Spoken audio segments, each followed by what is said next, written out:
started. Please enter your name. My name is Hawaz. Oh, here we go, guys. Hey! I see an annoying girl running toward me from the distance, waving her arms in the air like she's totally oblivious to any attention she might draw to herself. That girl is Sayori, my neighbor and good friend since we were children. You know, the kind of friend you'd never see yourself making today, but it just kind of works out because you've known each other for so long. We used to walk to school together on days like this, but starting around high school, she would oversleep more and more frequently, and I would get tired of waiting up. But if she's going to chase after me like this, I almost feel better off running away. However, I just sigh and idle in front of the crosswalk and let Sayori catch up to me.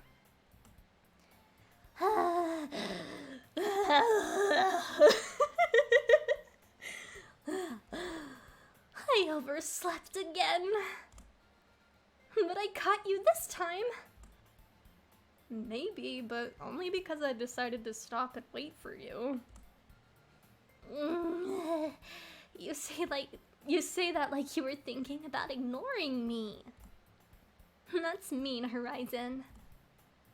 Well, if people stare at you for acting weird, then I don't want them to think we're a couple or something. Fine, fine. But you did wait for me, after all. I guess you don't have it in you to be mean, even if you want to. Whatever you say, Sayori. We cross the street together and make our way to school. As we draw near, the streets become increasingly speckled with other students making their daily commute. By the way, Horizon, have you decided on a club to join yet? A club? I told you already, I'm really not interested in joining any clubs. I haven't been looking either. That's not true! You told me you would join a club this year. Did I? I'm sure it's possible that I did, in one of our many conversations where I dismissively go along with whatever she's going on about.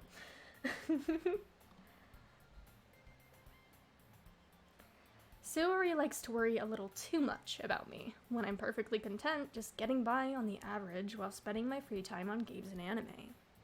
That's definitely me. Uh-huh.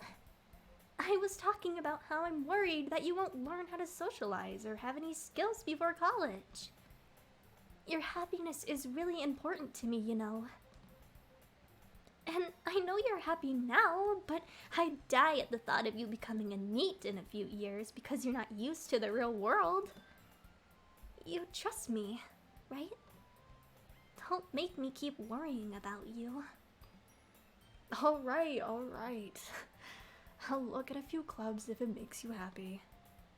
No promises, though. Will you at least promise me you'll try a little? Yeah, I guess I'll promise you that. Yay! Why do I let myself get lectured by such a carefree girl? Because she's adorable, that's why! More than that, I'm surprised I even let myself relent to her. I guess seeing her worry so much about me makes me want to ease her mind at least a little bit, even if she does exaggerate everything inside of her head. Oh, we're in the classroom! The school day is as ordinary as ever, and it's over before I know it. After I pack up my things, I stare blankly at the wall, looking for an ounce of motivation. Clubs. Sayori wants me to check out some clubs. I guess I have no choice but to start with the anime club. Hello? Sayori? Sayori must have come into the classroom when I wasn't spacing out. I look around and realize that I'm the only one left in the classroom. I thought I'd catch you coming out of the classroom, but I saw you just sitting here and spacing out, so I came in. Honestly, you're even worse than me sometimes. I'm impressed. You don't need to wait up for me if it's going to make you late for your own club. Well, I thought you might need some encouragement, so I thought, you know. Know what? Well, that you could come to my club. Sayori? Yeah? There is no way I'm going to your club. Mimi. Sayori is vice president of the literature club. Not that I was ever aware that she had any interest in literature. In fact, I'm 99% sure she's only did it because she thought it would be fun to help start a new club. Since she was the first one to show interest after the one who proposed the club, she inherited the title vice president. And that said, my interest in literature is guaranteed to be even less. Yeah, I'm going to the anime club. Come on, please. Why do you care so much anyway? Well, I kind of told the club yesterday I would bring in a new member. And Natsuki made cupcakes and everything. Don't make promises you can't keep. I can't tell if Sayori is really that much of an airhead or if she's so cunning as to have planned all of this. I let out a long sigh. Fine, I'll stop by for a cupcake, okay? Yes, let's go! And thus, today marks the day I sold my soul for a cupcake.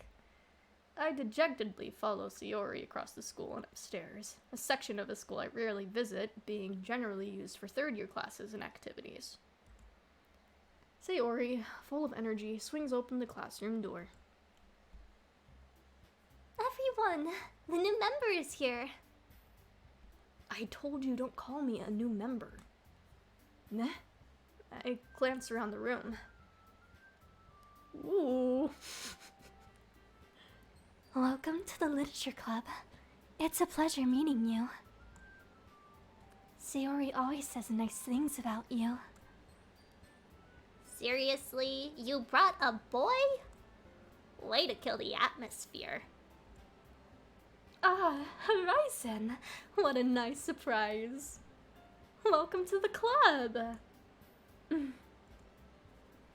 All words escape me in this situation.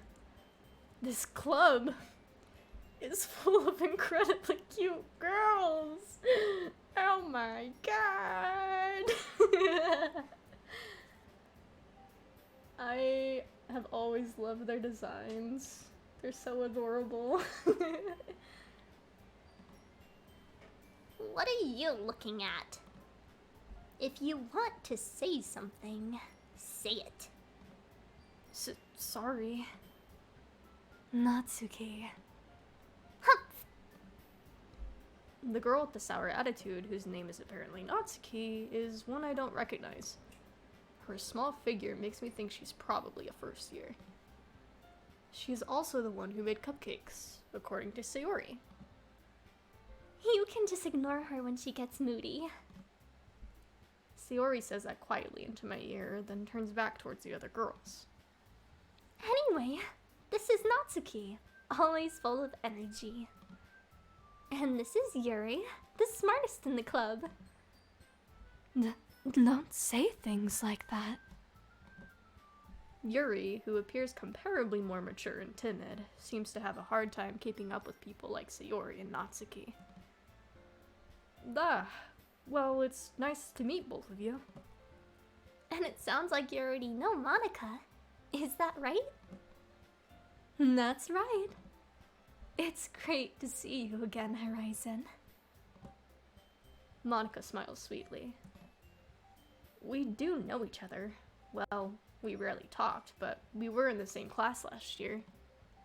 Monica was probably the most popular girl in class. Smart, beautiful, athletic, basically completely out of my league. So having her smile at me so genuinely feels a little... You too, Monica. Come sit down, Horizon.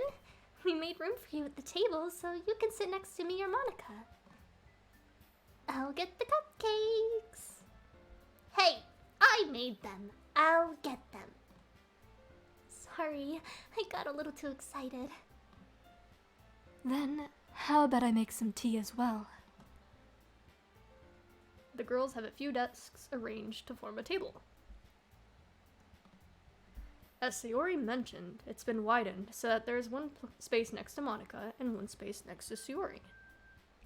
Natsuki and Yuri walk over to the corner of the room, where Natsuki grabs a wrapped tray and Yuri opens the closet.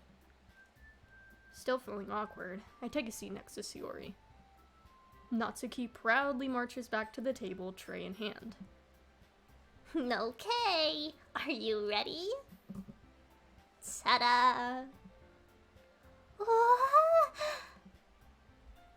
Natsuki lifts the foil off the tray to reveal a dozen white, fluffy cupcakes decorated to look like little cats.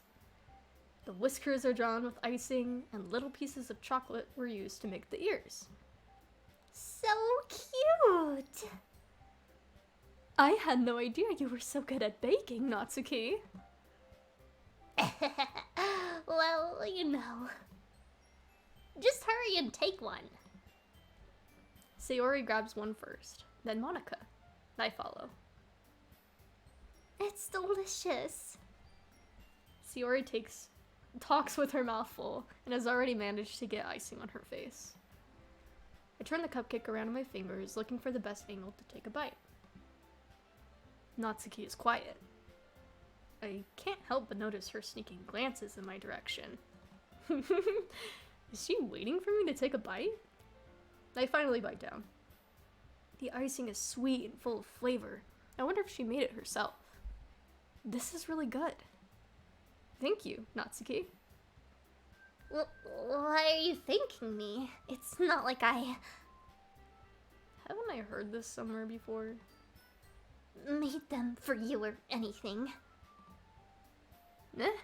I thought you technically did. Sayori said. Well, maybe. But not for, you know, you, dummy. Alright.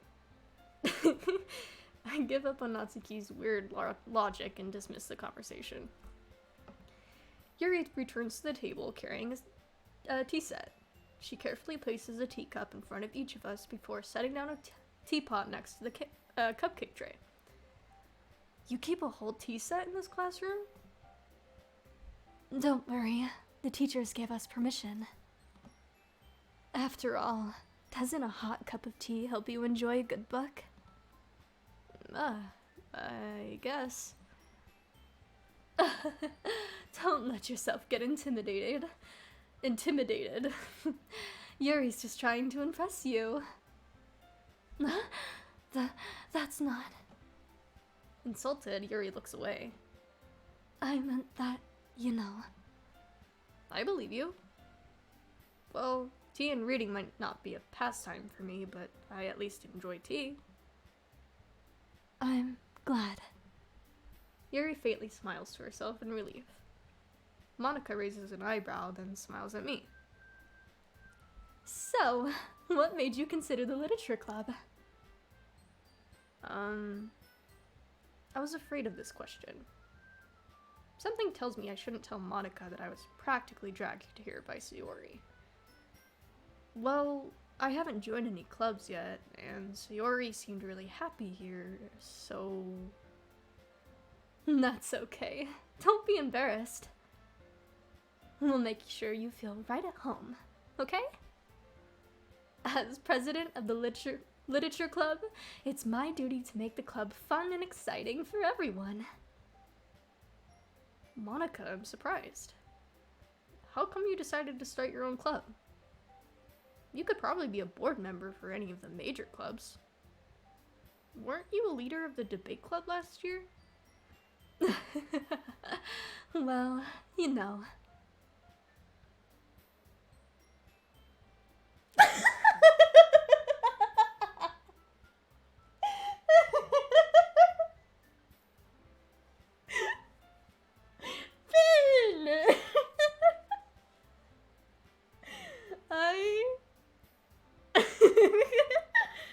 No, I kind of want to say it in her voice now. Hang on. Oni-chan, I have a deck. Oh my god, that was amazing. Thank you for that. And for the sticker. Okay. I need a drink. All these voices are kind of killing me.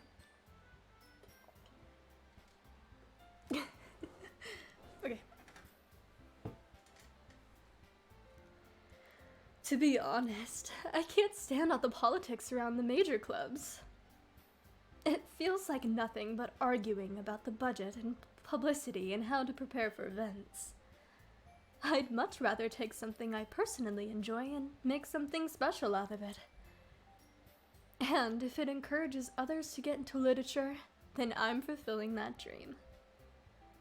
Monica really is a great leader. Yuri also nods in agreement. Then I'm surprised there aren't more people in the club yet. It must be hard to start a new club. You could put it like that. Not many people are very interested in putting out all the effort to start something brand new. Especially when it's something that doesn't grab your attention, like literature. You have to work hard to convince people that you're both fun and worthwhile. But it makes school events, like the festival, that much more important. I'm confident that we can all really grow in this club before we graduate. Right, everyone? Yeah. We'll do our best. You know it. Everyone enthusiastically agrees. Such different girls, all interested in the same goal. Monica must have worked really hard just to find these three. Maybe that's why they were all so delighted by the idea of a new member joining. Though I still don't really know if I can keep up with their level of enthusiasm about literature. So, Horizon, what kinds of things do you like to read? Well, considering how little I've read these past few years, I don't really have a good way of answering that. Manga? I mutter quietly to myself, half joking. Natsuki's head suddenly perks up. It looks like she wants to say something, but she keeps quiet. Not much of a reader, I guess. Well, that can change. What am I saying?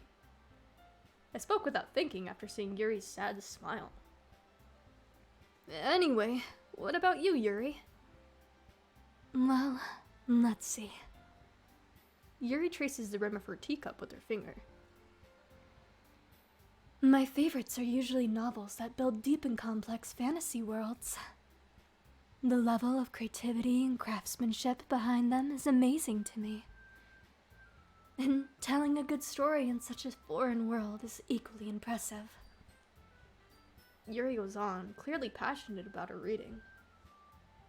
She seems so reserved and timid since the moment I walked in, but it's obvious by the way her eyes light up that she finds her comfort in the world of books, not people. But, you know, I like a lot of things. Stories with deep psychological elements usually immerse me as well. Isn't it amazing how a writer can so deliberately take advantage of your own lack of imagination to completely throw you for a loop? Anyway, I've been reading a lot of horror lately. Ah, I read a horror book once. I desperately grasp something I can relate to at a minimal level. At this rate, Yuri might as well be having a conversation with a rock. Really? I wouldn't have expected that, Yuri. For someone as gentle as you. I guess you could say that. But if a story makes me think, or takes me to another world, then I really can't put it down. Surreal. Surreal horror is often very successful at changing the way you look at the world, if only for a brief moment. Ugh, I hate horror. Oh? Why's that? Well, I just... Natsuki's eyes dart over to me for a split second. Never mind. That's right. You usually like to write about cute things, don't you, Natsuki? What? What gives you that idea? You left a piece of scrap paper behind last club meeting. It looked like you were working on a poem called... Don't say it out loud! And give that back! Fine, fine. Your cupcakes, your poems, everything you do is just as cute as you are. Sayori sidles up behind Natsuki and puts her hands on her shoulders. I'm not cute! Natsuki, you write your own poems? Well, I guess sometimes. Why do you care? I think that's impressive. Why don't you share them sometime? No, Natsuki averts her eyes. you wouldn't like them. Not a very confident writer yet? I understand how Natsuki feels. Sharing that level of writing takes more than just confidence. The truest form of writing is writing to oneself. You must be willing to open up to your readers, exposing your vulnerabilities and showing even the deepest reaches of your heart. Do you have writing experience too, Yuri? Maybe if you share some of your work, you can set an example and help Natsuki feel comfortable enough to share hers. I guess it's the same for Yuri. Aw, I wanted to read everyone's poems. We all sit in silence for a moment. Okay. I have an idea, everyone. Huh? Natsuki and Yuri look quizzically at Monica. Let's all go home and write a poem of our own. Then, next time we meet, we'll all share them with each other.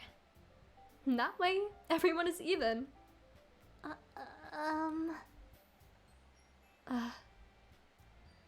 Yeah, let's do it. Plus, now that we have a new member, I think it will help us all get a little more comfortable with each other and strengthen the bond of the club. Isn't that right, Horizon? Monica smiles warmly at me once again.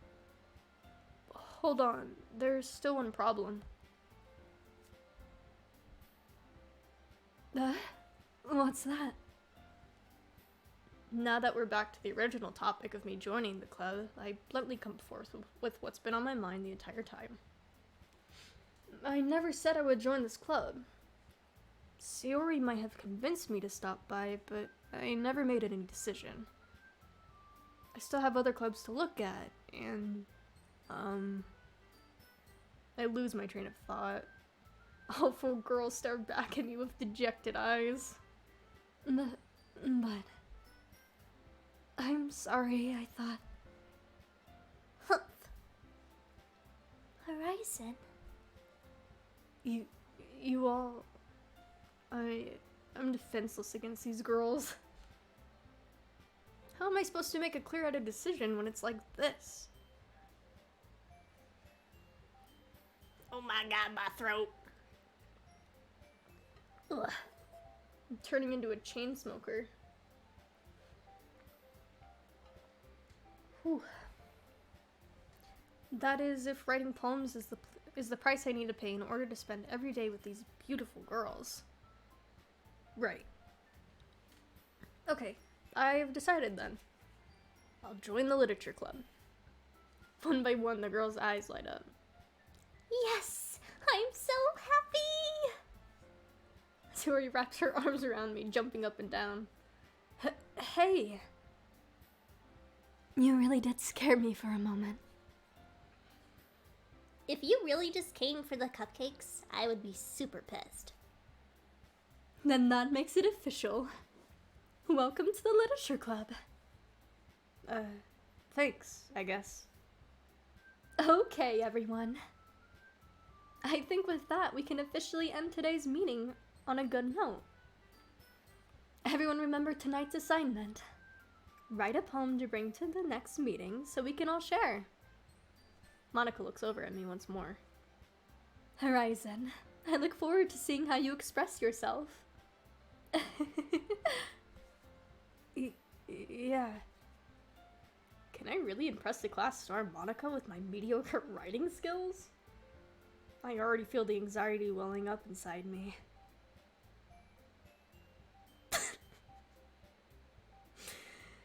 I really wish you guys could hear these in stream. I swear to God, Ben. Okay. Meanwhile, the girls continued to chit-chat as Yuri and Natsuki clean up their food. Hey, Horizon. Since we're already here, do you want to walk home together? That's right. Sayori and I never walk home together anymore because she always stays after school for clubs. Sure, might as well. Yay. With that, the two of us depart the club room and make our way home.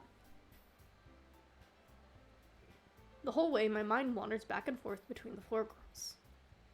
Sayori, Natsuki, Yuri, and of course, Monica. Will I really be happy spending every day after school in the literature club? Perhaps I'll have the chance to grow closer to one of these girls. Alright. I'll just need to make the most of my circumstances, and I'm sure good fortune will find me. And I guess that starts with writing a poem tonight. Oh shit, we will write a poem? It's time to write a poem. Pick words you think your favorite club member will like. Something good might happen with whoever likes your poem the most. Ooh. Who do I want to cater to the most, guys? I don't know. They're all so cute. Wait, why can't I write to Monica? Can I not do that? Okay, then. Ooh, okay, there's 20. Headphones, pleasure, ooh.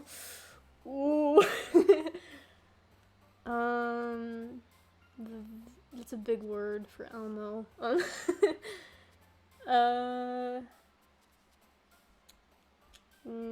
Games. Oh, they hop when I cater to them. Okay. Bunny. I guess we're going for Natsuki. She is cute, and she does like anime and manga, so. Lollipop. Pink.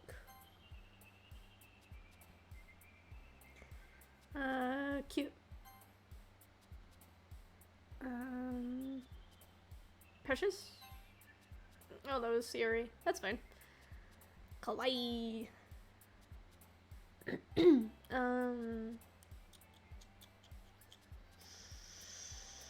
Maybe heart? Nope, that's Sayori. Boop. Climax, yo. Sunset.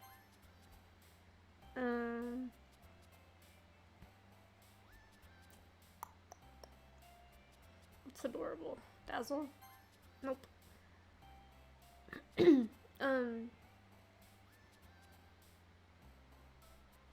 Sweet.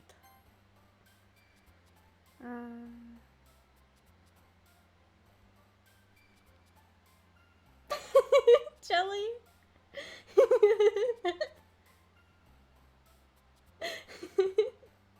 E-girl, I just want your Snapchat. That's all.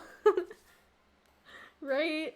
I just want your Snapchat, Natsuki. Perfect. Hell yeah. Mouse. Ribbon. Nibble. Pout. Anime. Suicide. Pearl.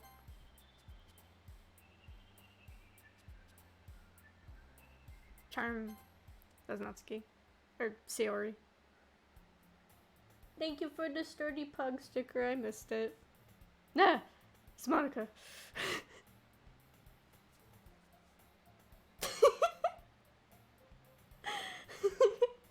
Creeper. Oh man.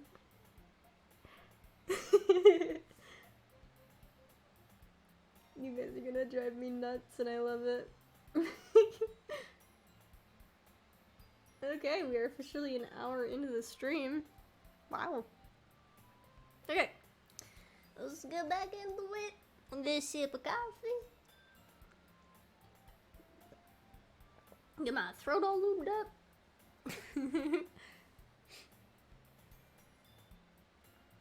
Okay.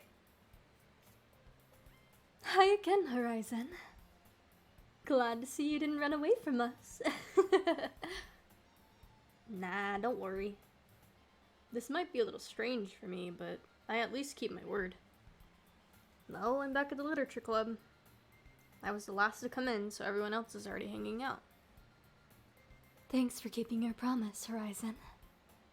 I hope this isn't too overwhelming of a commitment for you. Making you dive headfirst into literature when you're not accustomed to it. Oh, come on. Like he deserves any slack. Am I he? Your ass sneezed so hard? Started to question God? Wait, what? What's wrong, Jelly? What is happening?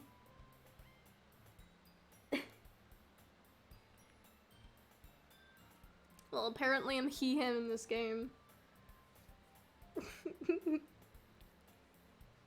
Maybe I should put on my best male voice when I speak.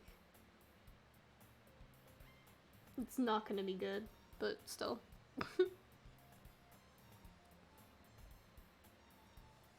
Sayori told me you didn't even want to join any clubs this year. And last year, too. I don't know if you plan to just come here and hang out or what. But if you don't take us seriously, then you won't see the end of it. Natsuki, you certainly have a big mouth for someone who keeps her manga collection in the club room. Natsuki finds herself stuck between saying Monica and manga. You ever sneeze so hard your body almost floors itself?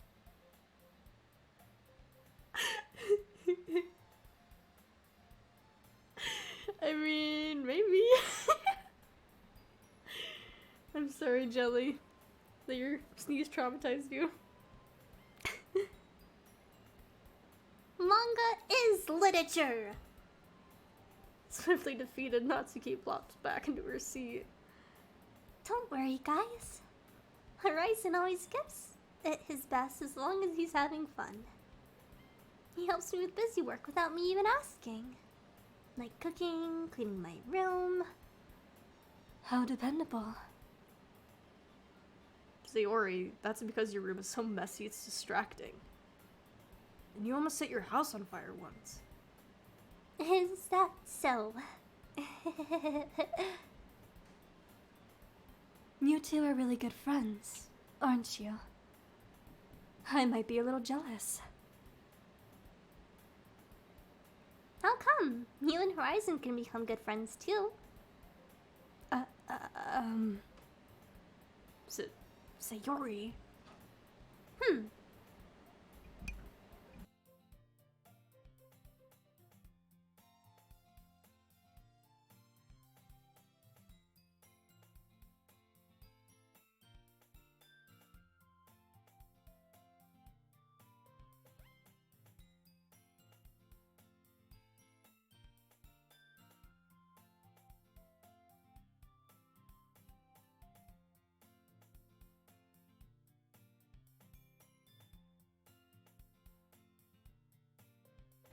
Sorry, I had to step away for a second. Thinking about the I got he, him pronouns in my bio and it shows femme presenting people. Yeah.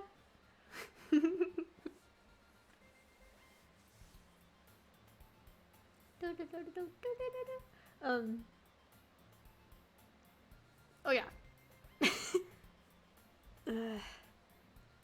As usual, Sayori seems oblivious to the weird situation she just put me into.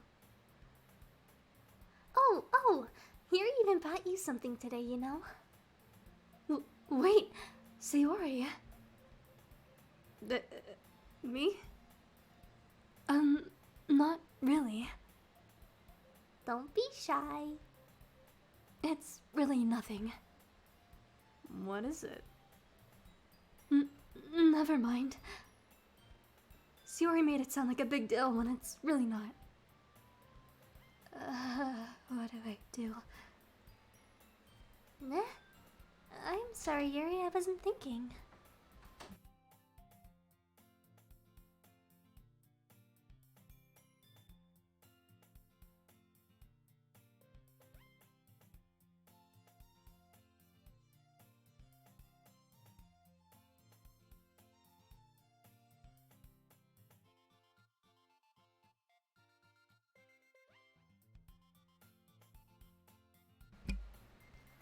I guess that means it's up to me to rescue the situation. Hey, don't worry about it. First of all, I wasn't expecting anything in the first place. So, any nice gesture from you is a pleasant surprise. It'll make me happy no matter what. Is that so? Yeah, I won't make a big deal of it if you don't want it to be. Alright. Well, here. Yuri reaches into her bag and pulls out a book. I didn't want you to feel left out. So I picked out a book that I thought you might enjoy. It's a short read, so it should keep your attention, even if you don't usually read. And we could, discuss it if you wanted. This is... How is this girl accidentally being so cute? She even picked out a book she thinks I like, despite me not reading much. Yuri, thank you. I'll definitely read this. I enthusiastically take the book. Phew. Well, you can read it at your own pace. I look forward to hearing what you think. Now that everyone's settled in, I expected Monica to kick off some scheduled activities for the club. But that doesn't seem to be the case. Sayori and Monica are having a cheery conversation in the corner. Yuri's face is already buried in the book. I can't help but notice her intense expression, like she was waiting for this chance. Meanwhile, Natsuki is rummaging around in the closet. Ugh! I hear Natsuki utter an exasperated sigh from within the closet. She seems to be annoyed by something. I approach her in case she needs a hand. You looking for something in there? Freaking Monica. She never puts my stuff back in the right spot. What's the point in keeping your collection organized if someone else is just gonna mess it up? Natsuki slides a bunch of stacked books and boxes across the shelf. Manga. You read manga, right? Sometimes. Manga is one of those things where you can't admit you're really into it until you figure out where the other person stands. How did you know, anyway? I heard you bring it up at some point. Besides, it's kind of written on your face. What's that supposed to mean? I see. There's a lone volume of manga amidst a stack of various books on the side of one of the shelves. Curious, I pull it out of the stack. There it is! Natsuki snatches it out of my hand. She then turns to the box of manga and slips the volume right into the middle of the rest. Ah, much better. Seeing a box set with the one book missing is probably the most irritating sight in the world. I know that feel. I get a closer look at the box set she's admiring. Parfait Girls? It's a series I've never heard of in my life. That probably means it's either way out of my demographic or it's simply terrible. If you're gonna judge, you can do it through the glass on that door. She points at the classroom door. Hey, I wasn't judging anything. I didn't even say anything. It was the tone of your voice. But I'll tell you one thing, Horizon. Consider this a lesson straight from the Literature Club. Don't judge a book by its cover. In fact, Natsuki pulls out the first volume of Parfait Girls from the box. I'm gonna show you exactly why. She shoves the book right into my hands. I stare at the cover. It features 4 girls in colorful attire striking animated feminine poses. It's exceedingly Mo. Don't just stand there. Ooh. Natsuki grabs my arm and pulls me out of the closet. She then takes a seat against the wall beneath the windowsills. She pats on the ground next to her, signaling me to sit there. Wouldn't chairs be more comfortable? I take my seat. Chairs wouldn't work. We can't read at the same time like that. Oh? Why's that? I guess it's easier to be close together like this. Don't just say that. You'll make me feel weird about it. Natsuki crosses her arms and scooches an inch away from me. Sorry. I didn't exactly expect to be sitting this close to her either. Not that I can say it's a particularly bad thing. Open the book. It's only a few seconds before Natsuki once again inches closer, reclaiming the additional space while she hopes I won't notice. I can feel her peering over my shoulder, much more eager to begin reading than I am. Wow, how long has it been since I read the beginning? You don't go back and flip through the older volumes every now and then? Not really.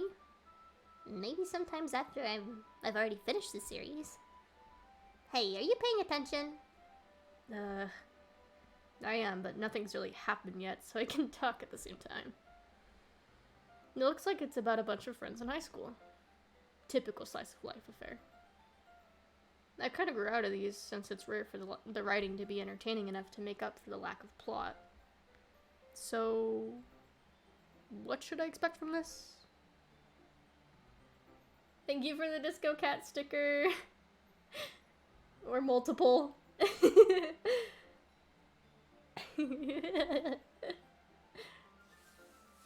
Is there going to be a plot? Well, obviously. You think I would enjoy something that didn't have a plot? I mean, well, I guess I know what you're saying. A lot of the beginning is about simple things. Like, there's a really funny chapter where they're obsessed with a guy at the ice cream shop. But that just helps you get to know the characters. And besides, it's still entertaining. But later on, there's all kinds of drama. Like when they get into all their backstories and when some of the romance starts to happen. That's really what makes it so good. There are so many touching parts. Is that so? It sounds like you really know what you're talking about. Maybe I underestimated you. Hey, wait! What's that supposed to mean? Natsuki gives Oli a little shove. I just meant that I haven't yet seen you at your full power. Humph. Good save. This chapter seems like it's about baking. This is just a guess, but is there a lot of baking in this manga? Well, Natsuki pauses for a moment, as if she doesn't want to admit something. yeah. Why does that matter? It doesn't. I was just curious. Since you enjoy baking too, right? That's just a coincidence. I just happened to get into baking around the same time I got into this manga. Like I would ever get into anything because it's in a manga. I feel bad for anyone that impressionable. Definitely not a coincidence. I guess that explains Natsuki's interest in baking. Still, of all the hobbies to pick up from a manga, that's definitely one of the better ones. Not to mention she's really good at it, so who am I to judge? Oh my god. Cuteness overload. Oh my god. Oh, look at her, look at her, look at her, look at her. She's so cute. Oh my god.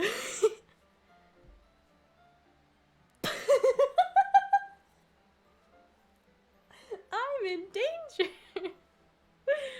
Yeah, Natsuki's gonna bite the shit out of me or something.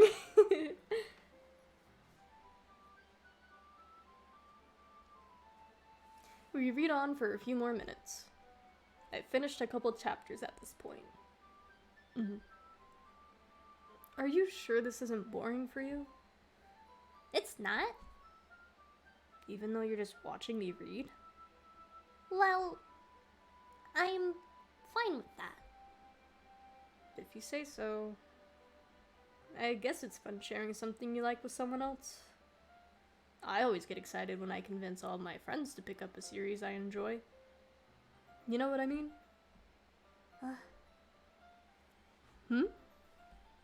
You don't?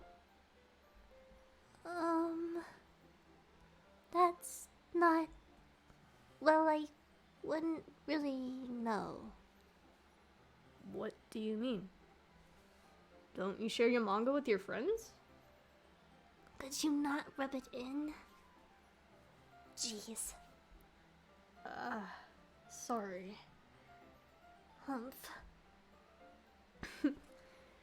Like I could ever get my friends to read this. They just think manga is for kids. I can't even bring it up without them being all like, you still haven't grown out of that yet? Makes me want to punch him in the face. Ugh, I know those kinds of people. Honestly, it takes a lot of effort to find friends who don't judge, much less friends who are also into it. I'm already kind of a loser, so I guess I gravitated toward the other losers over time. But it's probably harder for someone like you. Yeah, that's pretty accurate. Wait, which part? I mean, I feel like I can't even keep it in my own room. I don't even know what my dad would do if he found this. At least it's safe here in the club room. Except Monica was kind of a jerk about it. Look, I just can't win, can I? Well, it paid off in the end, didn't it? I mean, here I am, reading it. Well, it's not like that solves any of my problems. Maybe. But at least you're enjoying yourself, right? So? Jeez, that's enough. Are you gonna keep reading or what? Yeah. I flip the page. Suddenly, Natsuki starts laughing.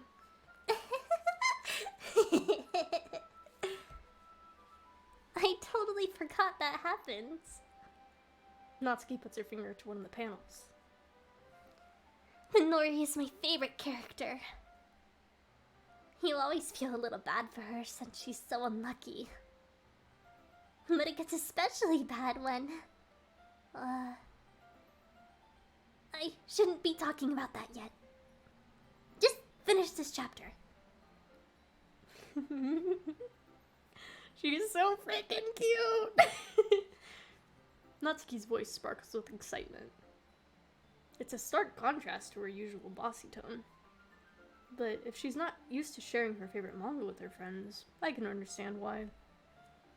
It's hard to express in words the feeling you get when connecting with someone like that.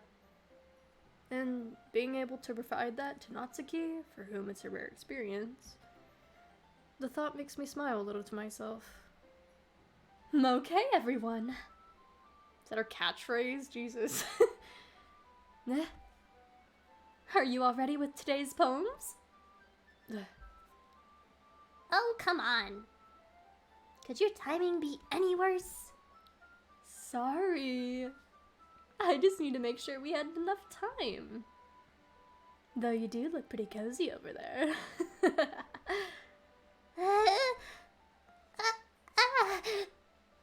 Natsuki suddenly notices how close she's gotten to me. She hastily sides herself a good 12 inches away from me. Alright. Guess I'll stop here for now. I close the book and hand it towards Natsuki. You're just giving it back? Don't you want to know what happens?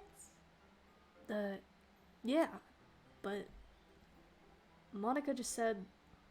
Don't be dumb. Just take it home with you. Nah. Is that really alright?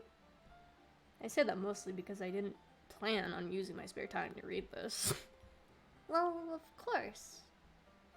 It would take forever to finish it if you didn't take it home. Just finish that one before tomorrow so we can start the next one.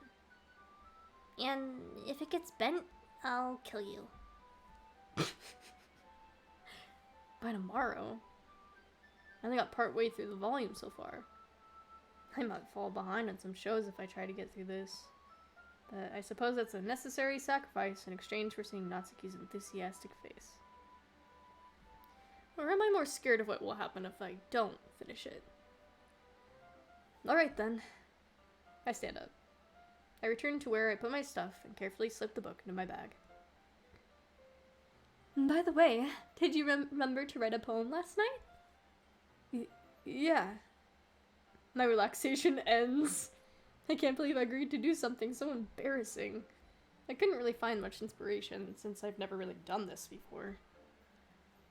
Well, now that everyone's ready, why don't you find someone to share with? I can't wait. Sayori and Monica enthusiastically pull out their poems. Sayori's is on a wrinkled sheet of loose leaf torn from a spiral notebook. On the other hand, Monica wrote hers in a composition notebook. I can already see Monica's pristine handwriting from where I sit. Natsuki and Yuri reluctantly comply as well, reaching into their bags. I do the same myself. Who should I show my poem to first?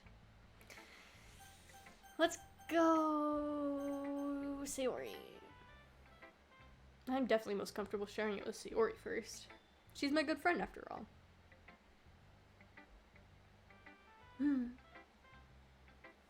This is a good poem, Horizon. Are you sure it's your first time? Of course. It's not that good. Am I the kind of guy who would be writing poems in his spare time? I guess you're right. But that's why it impressed me. Well, to be honest, I was afraid that you wouldn't do it seriously. Or that you would write one at all. I'm really happy that you wrote one. It just reminds me of how you're really a part of the club now. Not to mention the fact that I'm standing in front of you in the club room? Well, of course. I'm not really into it yet, but that doesn't mean I'll break my promise. See? It's like I said before, Horizon. Deep down, you're not selfish at all, you know? Trying new things like this for other people, that's something that only really good people do. Thanks, Sayori. I'm not sure if Sayori sees the full picture of my motive here. Then again, I can't deny that she's part of the reason I joined, knowing how much this means to her and all. Yeah, and I'm gonna make sure you have lots of fun here, okay? That would be my way of thanking you. Alright, I'm gonna hold you to that then. Yay. Now, you'll read my poem too, right? Don't worry, I'm really bad at this. We'll see about that. Oh. Should I read it in her voice? We'll do it. Dear sunshine, the way you glow through my blinds in the morning, it makes me feel like you missed me. Kissing my forehead to help me out of bed, making me rub the sleepy from my eyes. Are you asking me to come out and play? Are you trusting me to wish away a rainy day? I look above. The sky is blue. It's a secret, but I trust you too. If it wasn't for you, I could sleep forever. I'm not mad. I want breakfast.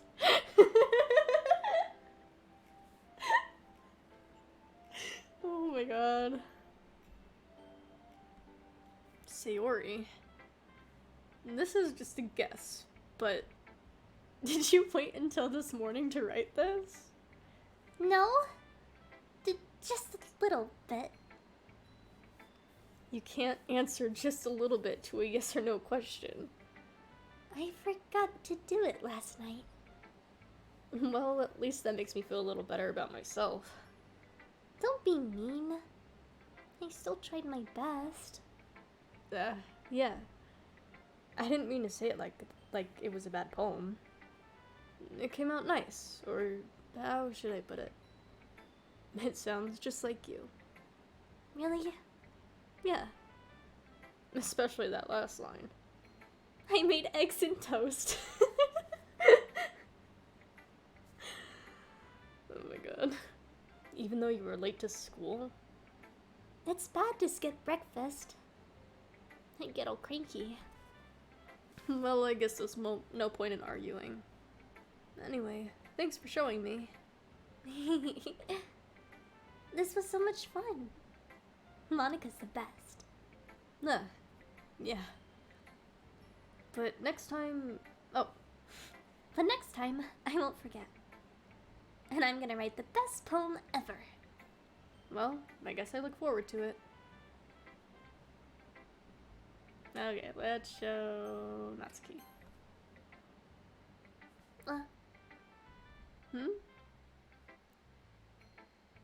Okay, well, let's start with the things I don't like. First of all, Natsuki really reads my poem. Never mind. I don't feel like giving you my opinion.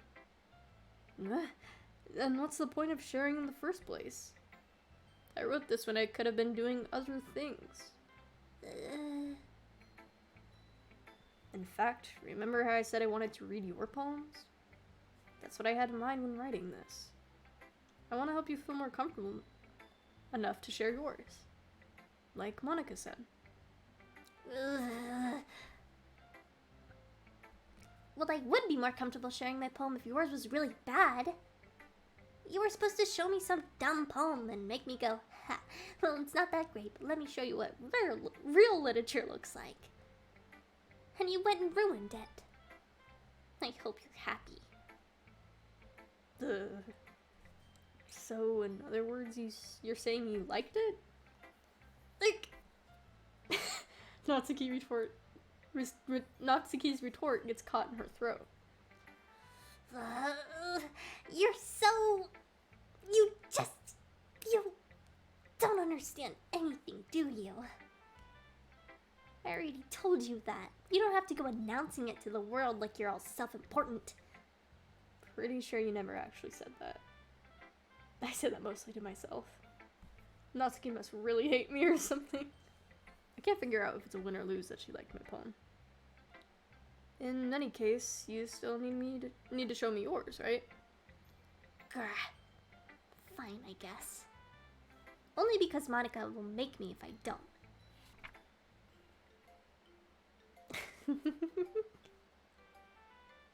It changed to like a little music box. That's cute.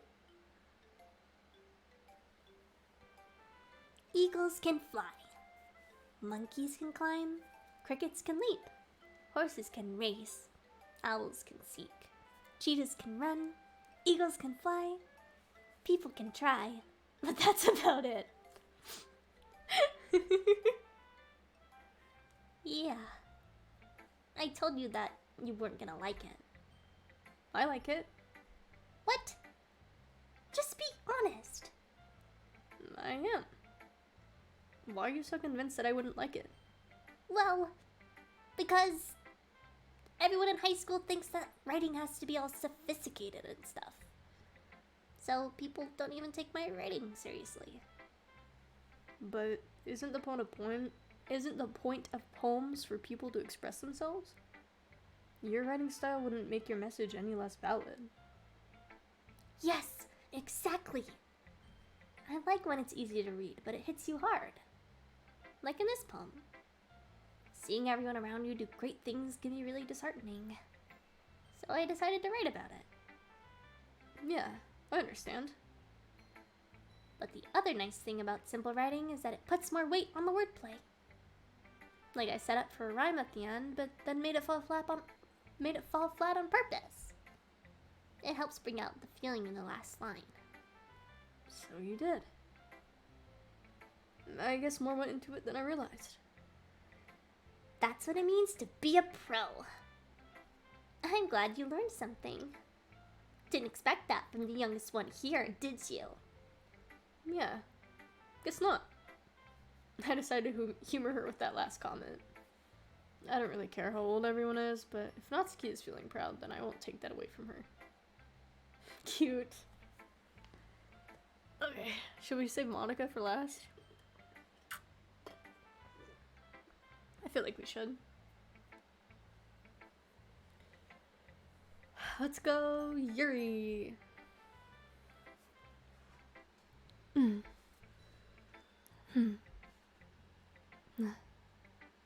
Yuri stares at the poem. A minute passes, more than enough time for her to finish reading. Oh. Sorry. I forgot to start speaking. It's fine, don't force yourself. I'm not. I just need to put my thoughts into words. Hold on. Okay. This is your first time writing a poem, right? Yeah? Why do you ask? I'm just making sure. I guess that it might be after reading through that. So it's that bad. No! Did I just raise my voice? I'm so sorry. Yuri buries her face in her hands. I couldn't help but notice that it's been several minutes and we really haven't gotten anywhere. It might take Yuri a while to get used to new people. It's fine, I really didn't notice. What were you saying? Right. It's just that there are specific writing habits that are usually typical of new writers. And having been through that myself, I kinda learned to pick up on them. Hi Ben, the stream's going well. It's going real well. I think the most noticeable thing I recognize in new writers is that they try to make their style very deliberate. In other words, they tend to pick a writing style separate from the topic matter, and they form-fit the two together. The end result is that both the style and the expressiveness are weakened. Once Yuri finds her train of thought, it's as if her demeanor totally changes.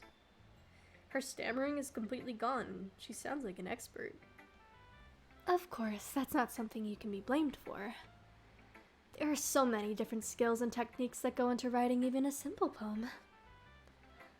Not just finding them and building them, but getting them to work together is probably the most challenging part. It might take you some time, but it all comes with practice and learning by example and trying new things. I also hope that everyone else in the club gives you valuable feedback.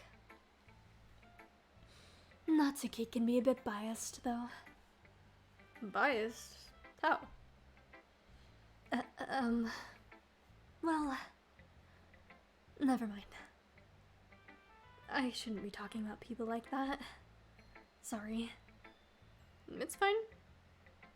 I'm not sure if Yuri's apologizing to herself, to me, or to Natsuki. Do you mind if I read your poem now? Please do. I'd love to share my thought process behind it. Yuri smiles dreamily as if that's a rare opportunity for her. Which itself is kind of funny. After all, isn't this supposed to be a literature club? Ooh. This might be hard to read. Okay. Ghost under the light. The tendrils of my hair illuminate beneath the amber glow. Bathing. It must be this one. The last remaining street light to have withstood the test of time. The last yet to be replaced by the sickening blue-green hue of the future. I bathe. Calm breathing air of the present, but living in the past. The light flickers. I flicker back. Ooh, fancy schmancy. I'm sorry I have such terrible handwriting. What? I wasn't thinking that at all. But it took you a long time to read. Well, I just don't read script very often. I actually think your handwriting is pretty. That's a relief. Also, I like the poem. Even though it's short, it was really descriptive. It wasn't too short. I usually write longer poems. Not at all. I'm really glad you like it. And I'll be honest.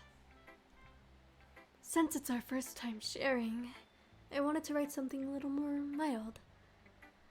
Something easy to digest, I suppose. Are you into ghosts, Yuri? Actually, the story isn't about a ghost at all, Horizon. Really? I must have totally missed the point. Well, I suppose you did only glance over it after all.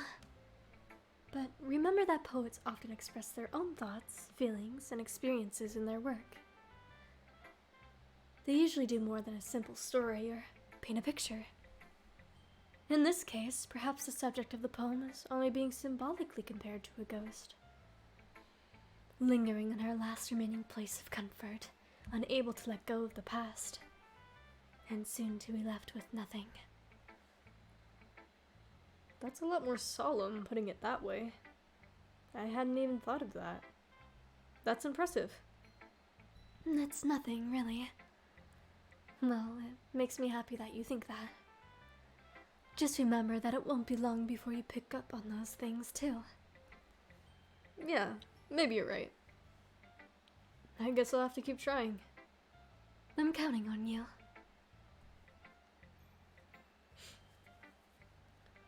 One moment.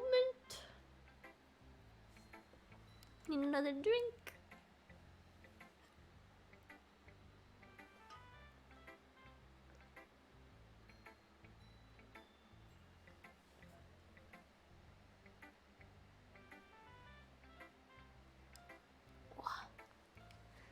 Someone should, redeem a stretchies. Or I might just do it myself.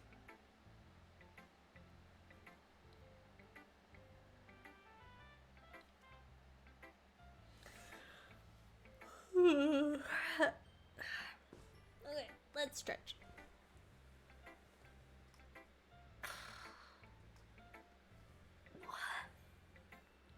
Well, I'm really enjoying this so far.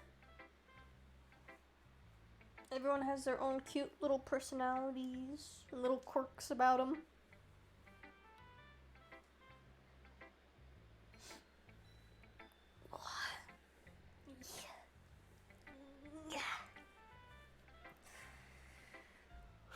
Okay. Let's get back into it. Last but not least, Monica. Hi, Horizon. Having a good time so far? Yeah. Good. Glad to hear it. By the way, since you're new and everything, if you ever have any suggestions for the club, like new activities or things we can do better, I'm always listening. Don't be afraid to bring things up, okay? Alright, I'll keep that in mind. Of course I'll be afraid to bring things up. I'd much better off just going with the flow until I'm more settled in. Anyway, want to share your poem with me? It's kind of embarrassing, but I guess I have to. Don't worry, Horizon. We're all a little embarrassed today, you know. But it's that sort of barrier that we'll all learn to get past soon. Yeah, that's true. I hand Monica my poem. I like it, Horizon. Really? It's a lot cuter than I expected. Oh, jeez. No. It kind of makes me think of something Natsuki would write. And she's a good writer too. So take that as a compliment. If you say so. Yep. By any chance, have you read anything by Schvel Silverstein? Huh? Maybe a long time ago. He's famous for telling all kinds of stories in just a few simple words. His poems can be funny, endearing, or even sad. And sometimes they're only a few lines long. They might even feel like they're written for kids, but if you think about them, they can express views of the world that would apply to anybody. I see. So you're saying that Natsuki is kind of like that? Sort of. Maybe she's not an expert, but you probably won't find much filler in her poems. They might be easy to write, but they're super challenging to get the meaning through. So I can see why it would be your kind of poem to explore. I'm sure I'll end up trying different things a lot. It could take a while before I feel comfortable doing this. That's okay. I'd love to see you try new things. And that's the best way to find the kind of style that suits you. Everyone else might... Okay. Who did that sound alert? Ben, I swear to God! How dare you rip ass in my ear? That's not very nice. Okay, back into it. Everyone else might be a little bit biased towards their own kinds of styles, but I'll always help you find what suits you the most. So don't force yourself to write the way everyone else wants you to write. It's not like you have to worry about impressing them or anything. The game literally wants me to.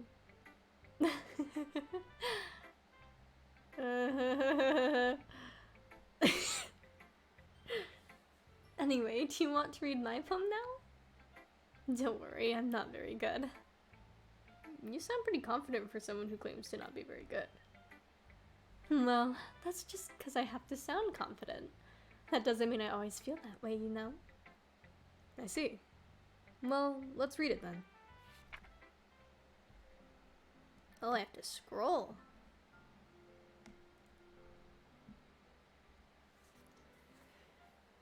Holinwell. It couldn't have been me. See, the direction that the spackle protrudes. A noisy neighbor? An angry boyfriend? I'll never know. I wasn't home. I peer inside for a clue. No, I can't see. I reel, blind, like a film left out in the sun. But it's too late. My retina's already scorched with a permanent copy of the meaningless image. It's just a little hole. It wasn't too bright. It was too deep, stretching forever into everything. A hole of infinite choices. I realize now that I wasn't looking in. I was looking out. And he, on the other side, was looking in. That's very ominous. So, what do you think? It's very freeform, if that's what you call it. Sorry, I'm not really the right person to ask for feedback. That's okay. Yeah, that kind of style has gotten pretty popular nowadays. That is, a lot of poems have been putting emphasis on the timing between words and lines. When performed out loud, it can be really powerful. What was the inspiration behind this one?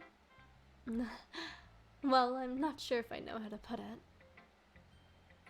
I guess you could say that I had some kind of epiphany recently. It's been influencing my poems a bit. An epiphany?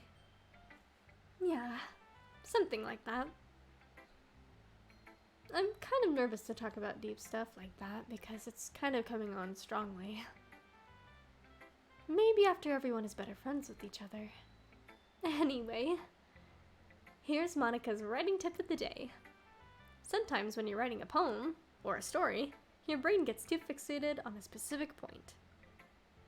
If you try so hard to make it perfect, then you'll never make any progress. Just force yourself to get something down on paper and tidy it up later. Another way to think about it is this. If you keep your pen in the same spot for too long, you'll just get a big dark puddle of ink. So just move your hand and go with the flow. And that's my advice for today. Thanks for listening. Okay then. I mean, it is good advice. That's how I like to use script writing for my own projects. Phew. I guess that's everyone. I glance around the room. That was a little more stressful than I anticipated. It's as if everyone is judging me for my mediocre writing abilities. Even if they're just being nice, there's no way my poems could stand up to theirs. This is a literature club after all. I sigh. I guess that's what I ended up getting myself into. Across the room, Sayori and Monica are happily chatting. My eyes land on Yuri and Natsuki. They gingerly exchange sheets of paper, sharing their respective poems. As they read in tandem, I watch each of their expressions change. Natsuki's eyebrows furrow in frustration. Meanwhile, Yuri smiles sadly. What's this language? Did you say something? Oh, it's nothing. Natsuki dismissively returns the poem to the desk with one hand. I guess you could say it's fancy. Thanks. Yours is cute. Cute? Did you completely miss the symbolism or something? It's clearly about the feeling of giving up. How can that be cute? I know that. I just meant the language, I guess. I was trying to say something nice. Huh? You mean you have to try that hard to come up with something nice to say? Thanks, but it really didn't come out nice at all. Well, I do have a couple suggestions. If I was looking for suggestions, I would have asked someone who actually liked it. Which people did, by the way. Sayori liked it. And Horizon did too. So based on that, I'll gladly give you some suggestions of my own. First of all... Excuse me. I appreciate the offer, but I've spent a long time establishing my writing skill. I don't expect it to change anytime soon, unless of course I come across something particularly inspiring. Which I haven't yet. And Horizon liked my poem too, you know. He even told me he was impressed by it. Natsuki suddenly stands up. Oh? I didn't realize you were so invested in trying to impress our new member, Yuri.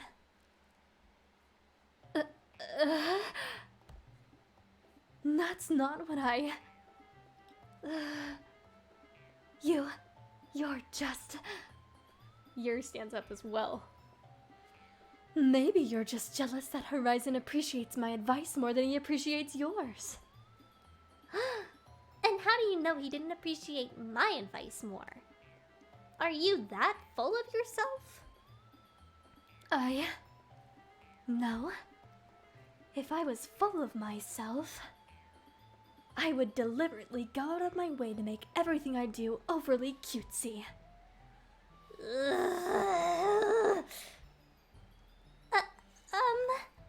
Is everyone okay? Well, you know what? I wasn't the one whose boobs magically grew a size bigger as soon as Horizon started showing up. Natsuki! Natsuki, that's a little... This doesn't involve you. I don't like fighting, guys. Suddenly, both girls turned towards me as if they just noticed I was standing there. Horizon. She's just trying to make me look bad.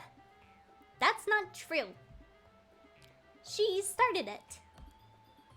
If she could get over herself and learn to appreciate that simple writing is more effective, then this wouldn't have happened in the first place.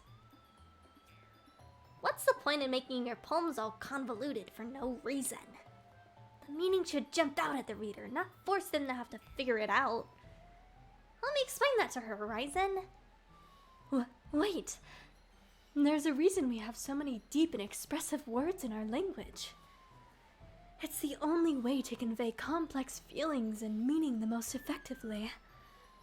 Avoiding them is not only unnecessarily limiting yourself, it's also a waste. You understand that, right, Horizon? Well, how did I get dragged into this in the first place? It's not like I know anything about writing. But whomever I agree with, they'll probably think more highly of me. So of course that's going to be... I'm just gonna have Sayori help me. Natsuki. Natsuki glares at me, drying up any words I had in my mouth. So instead I turn to Yuri. Yuri? But Yuri's expression is so defenseless that I can't bring myself to say anything to her. Sayori. Yeah. Everyone's fighting is making Sayori uncomfortable. How can the two of you keep fighting when you know you're making your friend feel like this? Horizon. Well, that's her problem. This isn't about her. I agree.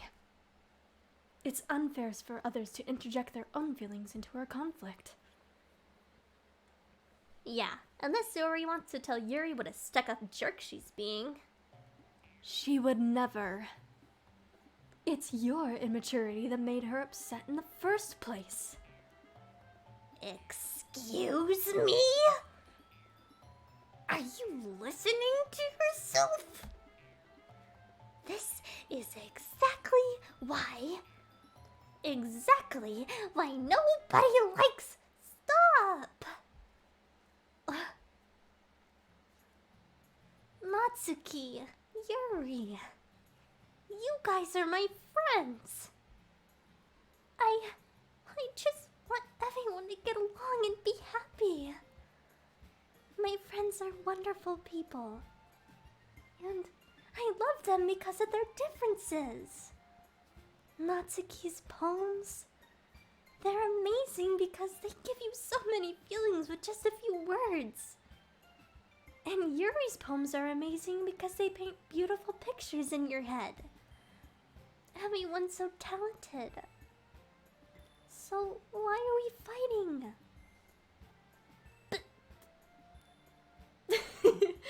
Why are we fighting, senpai? Because... Well... Also, Natsuki's cute, and there's nothing wrong with that. And Yuri's boobs are the same as they've always were. Big and beautiful.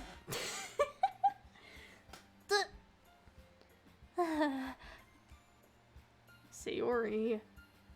Sayori stands triumphantly. Monica stands behind her with a bewildered expression. I'll make some tea. Yuri rushes off. Natsuki sits down with a blank expression on her face, staring at nothing. So, this is why Sayori is vice president. Oh, I said that. I whispered to Monica. She nods in return. To be honest, I might come off as a good leader and I can organize things, but I'm not very good with people. I couldn't even bring myself to interject. As president, that's kind of embarrassing of me. Nah, it's not like I can blame you.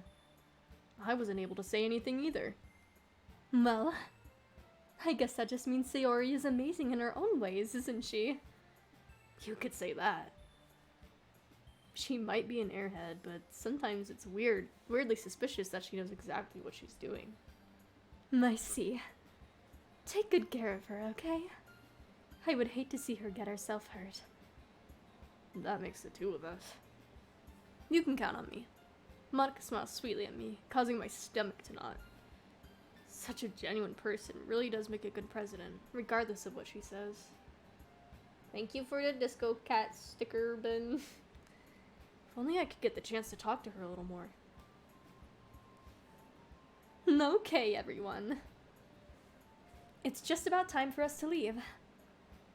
How did you all feel about sharing poems? It was a lot of fun. Well, I'd say it was worth it.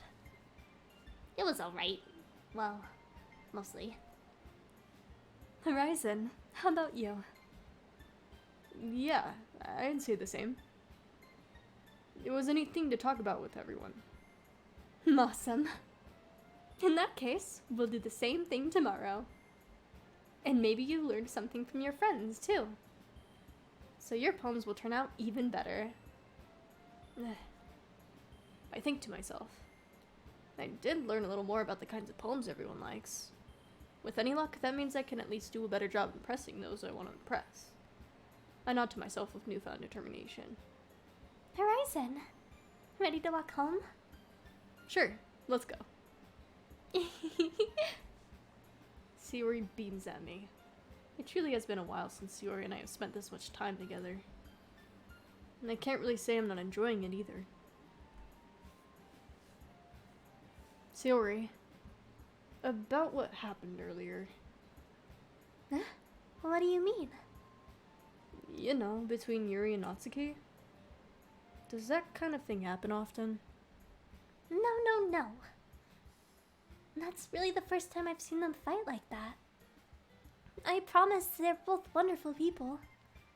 You don't hate them, do you? No, I don't hate them. I just wanted your opinion, that's all. I can see why they'd make good friends with you. You know, Horizon, it's nice that I get to spend time with you in the club. But I think seeing you get along with everyone is what makes me the happiest. And I think everyone really likes you too. That's...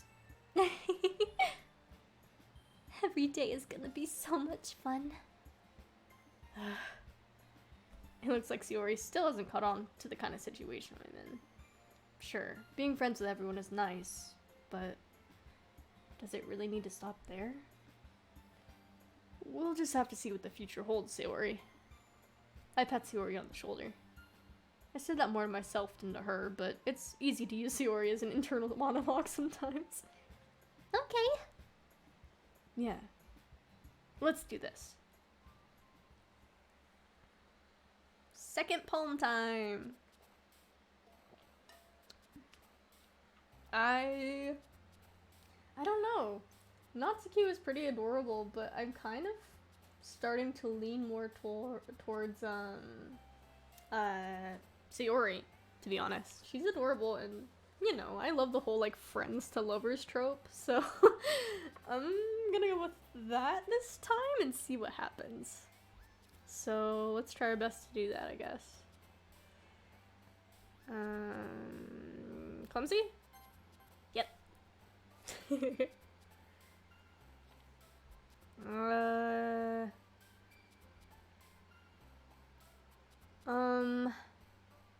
Shit, this is gonna be hard to like differentiate between the two.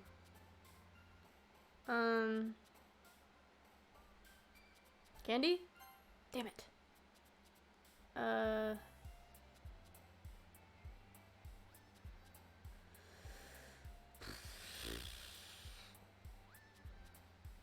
Amazing. Yeah. Smile? There we go. Pure spinning that gun. Love. Pure? Damn it. Heart.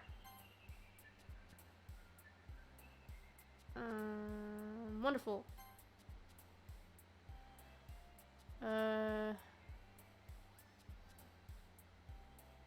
Fun.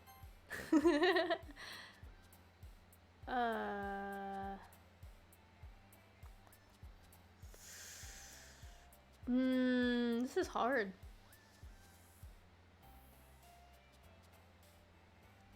I know Poof was Natsuki last time. Hope? Yes.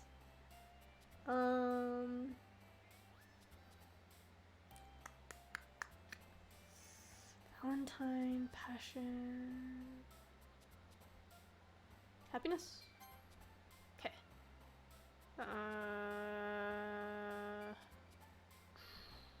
Sparkle seems like cute.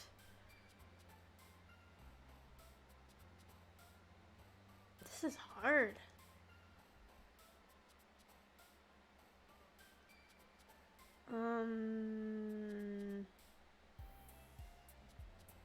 Promise?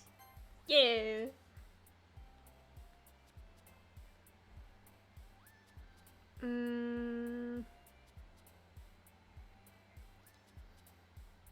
Cheer. This really is like taking a test. Oh, should I save? Oh, yeah, probably. There we go. Return. Okay, there we go. Let's see. Nature, captive, daydream, requited. Playground seems cutesy, I think. Dance? There we go. She's kind of got like basic meaning down, I guess. Not to say she's like mediocre by any means, but she's just, you know, your typical airheaded high school girl, you know what I mean? Doki Doki. Journey. Party?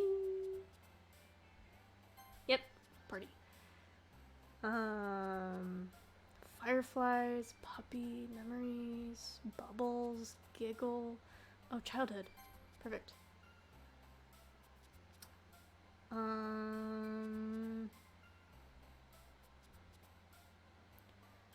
Kitty has to be Natsuki, right? Is it Dazzle? Yes, Dazzle. Sunset, raindrops, alone, swimsuit, ribbon. Ribbon was Natsuki last time, so is it? Is it? Yep. I'm surprised I haven't accidentally gotten like Yuri yet. Sweet, ocean, vivid, charm. Okay, 2 more.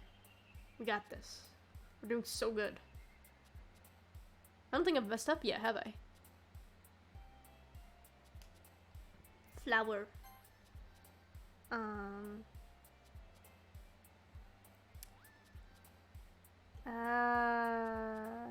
Rainbow. Hell yeah, 100%. Okay, another drink.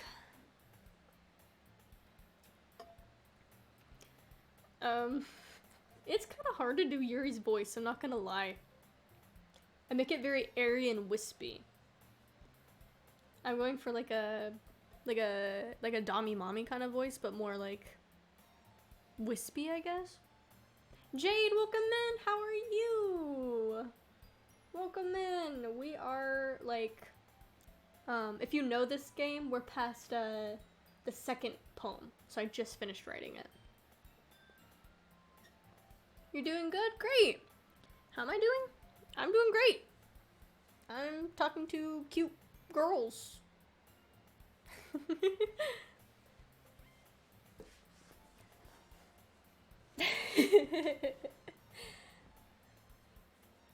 I'm glad you're doing good though. Thank you for tuning in. I'm gonna post the rules in chat just one more time real quick. Just in case, because I am playing this and I I really, really don't want spoilers or any like backseat gaming by any means. Not to say anyone here would do that, but I have seen it happen. So, just coming back from eating out for dinner, I'm stuffed. Hell yeah, what did you eat? You've never played this game, so you're safe from me. Gotcha, gotcha. I have played a little bit of this game, but I think I'm at the point where when I played it a few years back that I'm finally like caught up to where I was. Steak? Nice! I do like steak, but it has to be pretty tender for me to like want to finish my plate.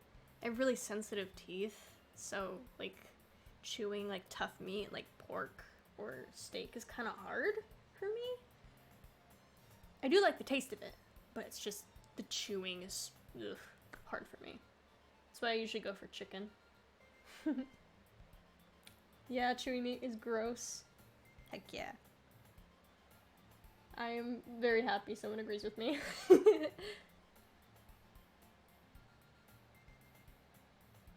And, anywho, I can't believe we're already 2 hours in. This is going by so quick. I'm loving every second of it. I've been so excited to play this game and stream it. Because I really want to get, like once I'm finished with this, I really want to get the literature plus version. Which I know is like 15, but I might get Phasmophobia before that. Because I know a lot of my VA friends are trying to play that. Might stream with them that way. There's a plus version? Yeah. I couldn't tell you when it came out. Here, actually. Let me save.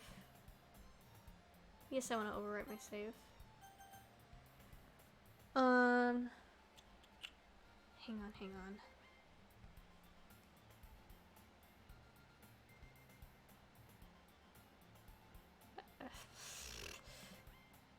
Let me open Steam.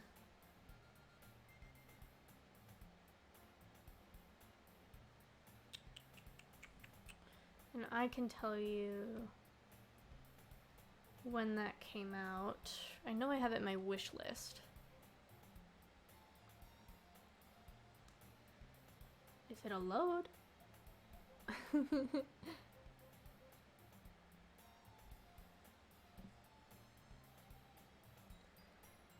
But no, I didn't find out until like about the plus version until probably like a month ago.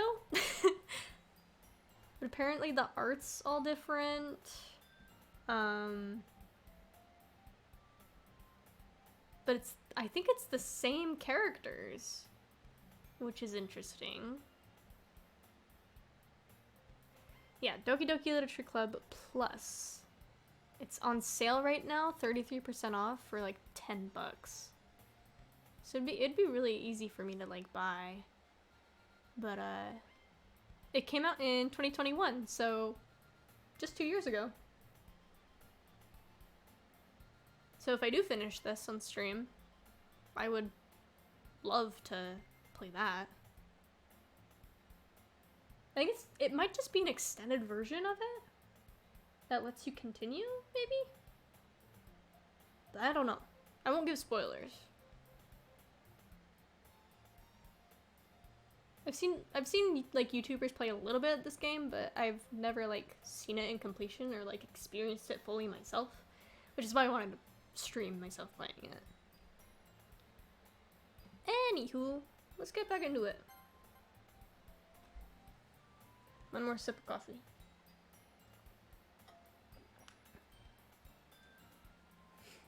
Another day passes, and it's time for the club meeting already. I've gotten a little more comfortable here over the past couple of days. Entering the club room, the usual scene greets me. Hi, Horizon. Yo, Sayori. Looks like you're in a good mood today. I'm just not used to you being in the club, that's all. And I see. That's a pretty simple thing for you to get in a good mood. But I guess it's always the simple things with you anyway. Speaking of which, I'm kinda hungry. Will you come with me to buy a snack? No thanks. That's not like you at all. I have my reasons. Why don't we take a look at your purse, Sayori? Why that all of a sudden? No reason, really. I just wanted to look at it. Sayori nervously retrieves her coin purse. She fumbles with the latch and gets it open. Then she turns it upside down and lets its contents spill onto the desk. Only 2 small coins fall out. I knew it. I can see right through you, Sayori. That's not fair. How do you even know? It's simple. If you had enough money in the first place, you would have bought the snack before coming into the club room. So either you're not hungry and wanted an excuse to take a walk, or you plan to conveniently forget that you spent all your money so that I would lend you some. But there's one more thing. You're always hungry. And so, that only leaves the one option. I give up. Don't make me feel guilty. If you feel guilty, that means you deserve to feel guilty. Yuri suddenly giggles. Eh? I didn't notice that she was listening in. Her face is in her book, as always. I wasn't listening or anything. I was just something in my book. Yuri, tell Horizon to let me borrow some money. Nuts. Don't get me involved like that, Sayori. Besides, you should only buy what you can responsibly afford. And frankly, after putting mischievous little stunt like that, your suffering is far enough retribution. Did I just... I didn't mean that. I got too absorbed into my book.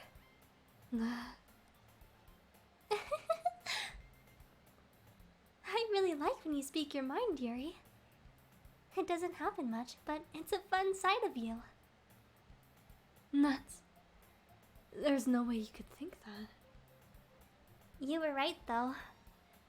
I did something bad, and now I have to accept the revolution. Retribution. Not. Still, coming from you, Sayori, I guess there's a little devil inside all of us, isn't there? Don't let her fool you. Sayori knows exactly what she's doing. After all, she told you guys she was bringing me to the club before she even told me. But... You would have come if it weren't for the cup... You wouldn't have come if... You wouldn't have come if it weren't for the cupcakes. So I had to trick Natsuki into making them. Come on, give me more credit than that, Sayori. Who played the sound alert? What was that?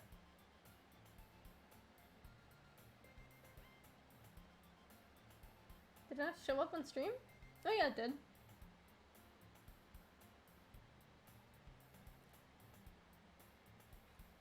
Oh! Thank you for the follow!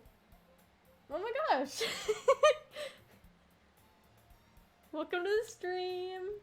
Thank you so much for the follow, I really appreciate that. I thought someone played that as a sound alert.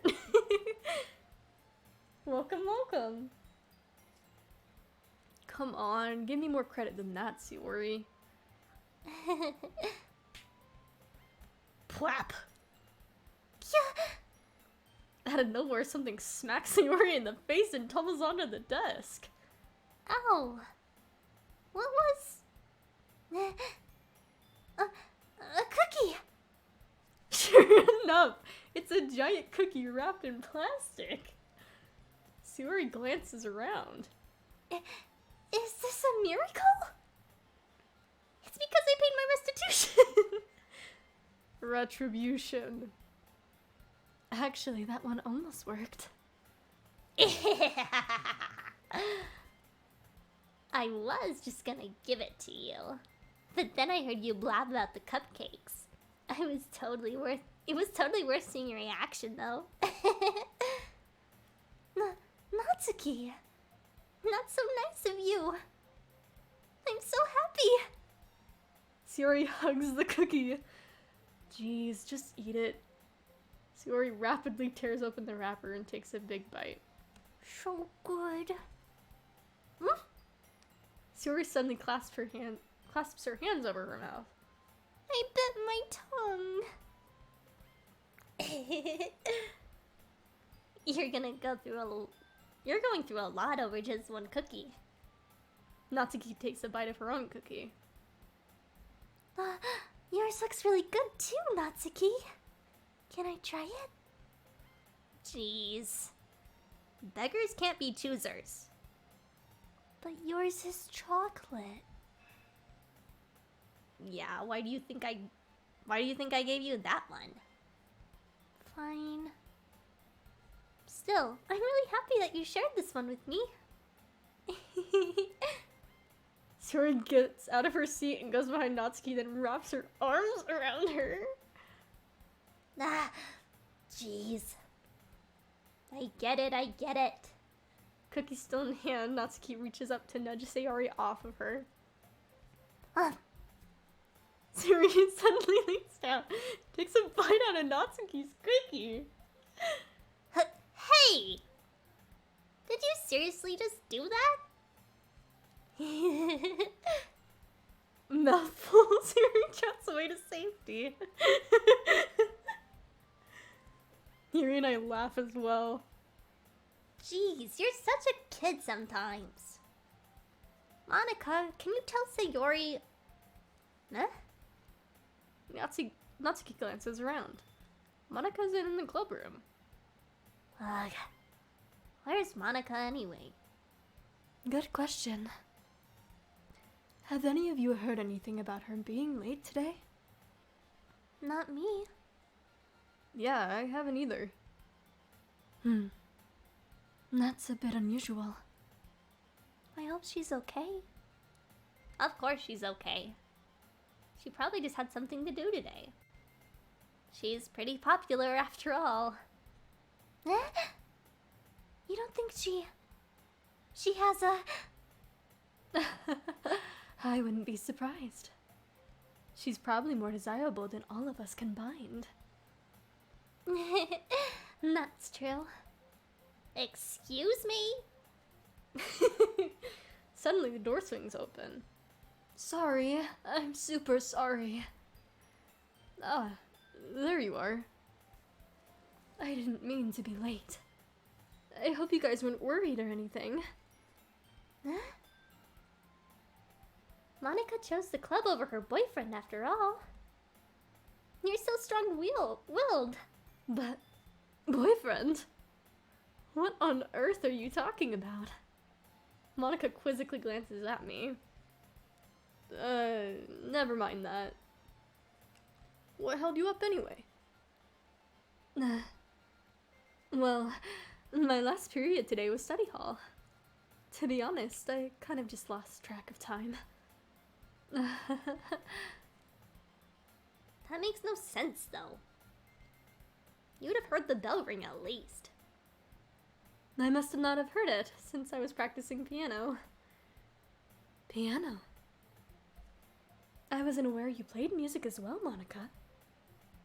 I don't really. Sorry, I had to burp. That was gross. I kind of just started recently. I've always wanted to learn piano. That's so cool. You should play something for us, Monica. Nuts. Monica looks at me. Maybe once I get a little bit better, I will. Yay. Oh. That sounds cool. I'd also look forward to it. Is that so? In that case, I won't let you down, Horizon. Monica smiles sweetly. I didn't mean any pressure or anything like that. Don't worry. I've been practicing a whole lot recently.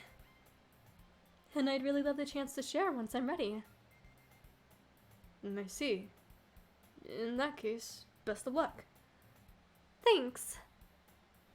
So I didn't miss anything, did I? Not really. I chose to leave out Sayori's mischievous escapade. I'm sure Natsuki will end up complaining to her anyway. It looks like everyone has already settled down. Sayori somehow already finished her entire cookie. Yuri's back to her book, and Natsuki disappeared into the closet. Man. It looks like no one wants to be bothered today. I slumped down into the nearest desk. How am I supposed to occupy myself with something literature related by myself like this? And I guess I could always read some of the book Yuri gave me, but I'm feeling a little too tired to read. I could probably fall asleep right now. I close my eyes and end up listening in on Sayori's conversation with Monica. We're probably gonna seem really lame compared to all the other clubs, though. Well, we can't give up. The festival is our chance to show everyone what literature is all about. The problem is that the idea of the literature club sounds too dense and intellectual. But it's not like that at all, you know? We just need a way of showing that to everyone. Something that speaks to their creative minds. That doesn't solve the problem, though. Nah? What do you mean? Even if we come up with the most fun thing ever. Did someone just follow?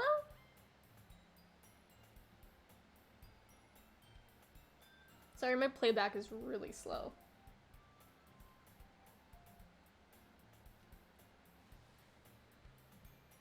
DJ Bronze League. Thank you so much for the follow. I really appreciate it. Welcome to the stream. Even if we come up with the most fun thing ever, no one will come in the first place if it's a literature event. So it's more important to figure out how to get people to show up in the first place, you know? And after they come, we can do the thing to speak to their creative minds. What's this?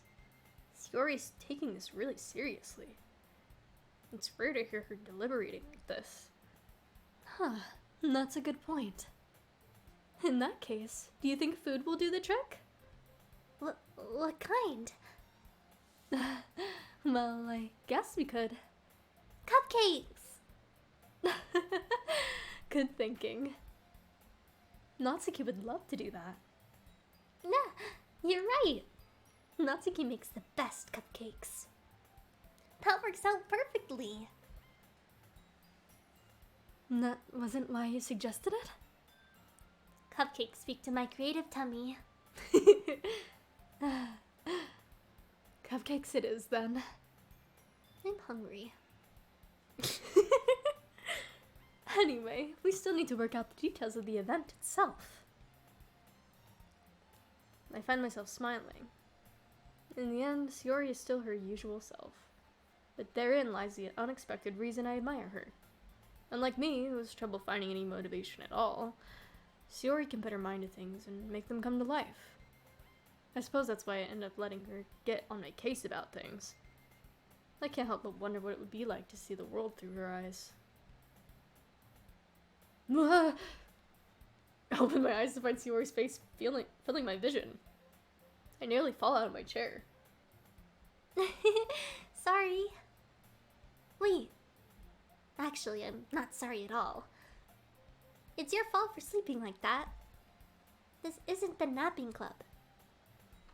Does our school have a napping club? You're staying up late again, aren't you? Now that you're in a club, you're gonna have less time for anime, you know. You need to get used to it. Don't say that out loud. I glance over my shoulder to see if Monica overheard. It's true, though. Yeah, I know. You're always looking out for me, Sayori. It's what I do best. That's a problem. What about you? You look out for me better than you look out for yourself. You're still oversleeping every day, aren't you? Not every day. That's not very convincing. How many days this past week have you gotten up on time? It's a secret. I knew it. Come on. At least give me the benefit of the doubt. I can't even do that. Look, Sayori, it's written all over you. Sayori glances around at herself. How is it written all over me? You were clearly in a rush this morning. Look, your hair's sticking out all around here. I ran my fingertips down the side of Sayori's hair, trying to straighten it out. Man, you really need a brush for this. My hair is just really hard to get right. I won't fall for that. There's more than just your hair. Look, your bow isn't straight either. And there's a toothpaste stain on your collar right there.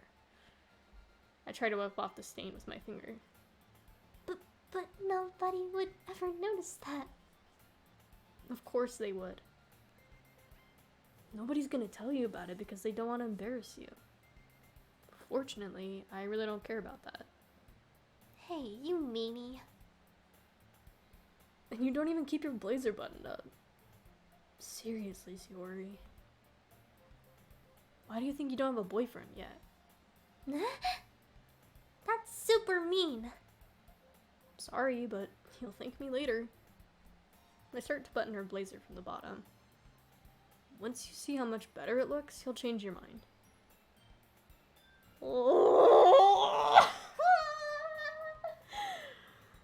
Yo. This is so funny. What is? Well, I was just thinking how weird it is to have a friend who does these kinds of things. Nah. Don't say that. You'll make me feel weird about it. Stupid. It's okay though. I'm happy we're like this. Aren't you? I guess. Hey, be careful. The button might come off. Why is this one so hard to close? I struggle to fully close the bottom near her chest. Does this thing even fit you properly? It did when I bought it. If you ever buttoned it, you would have noticed sooner that it doesn't fit you anymore. What are you smiling about? It means my boobs got bigger again. Don't say that out loud! Anyway, you look much better now, so... Yeah. Why does it feel strange to see Sayori's blazer buttoned up like that? But it's so stuffy. It's not worth it at all. Sayori hastily unbuttons her blazer once more. Phew. That's so much better. Sayori puts her arms out and twirls around.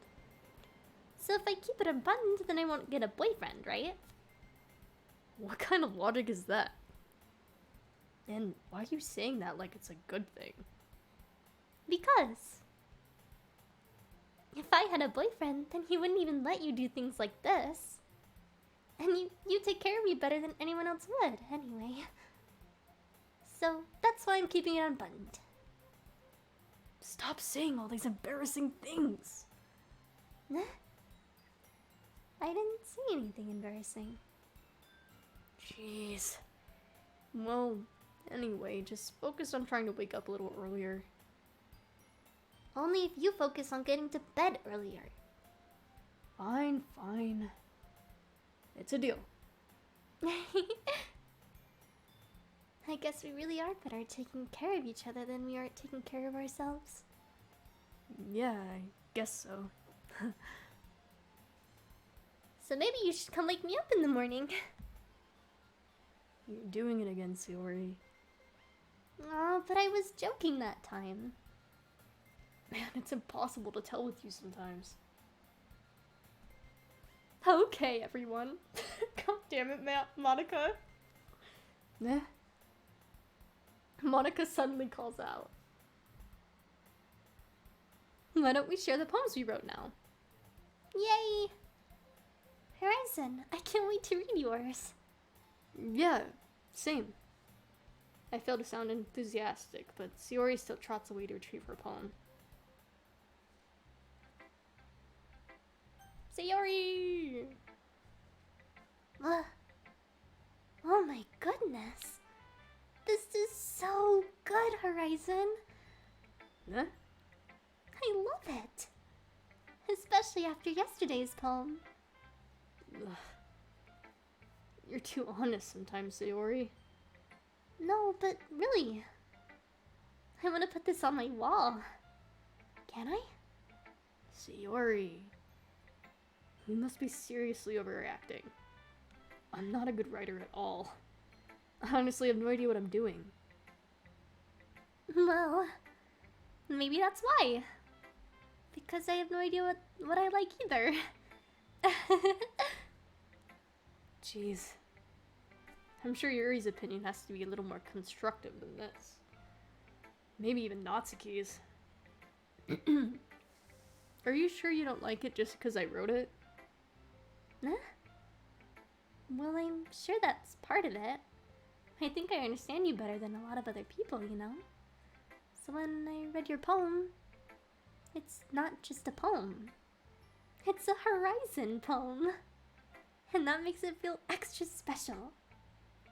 Like I can feel your feelings in it. Sayori hugs the sheet against her chest. You're so weird, Sayori. Well, I'm not...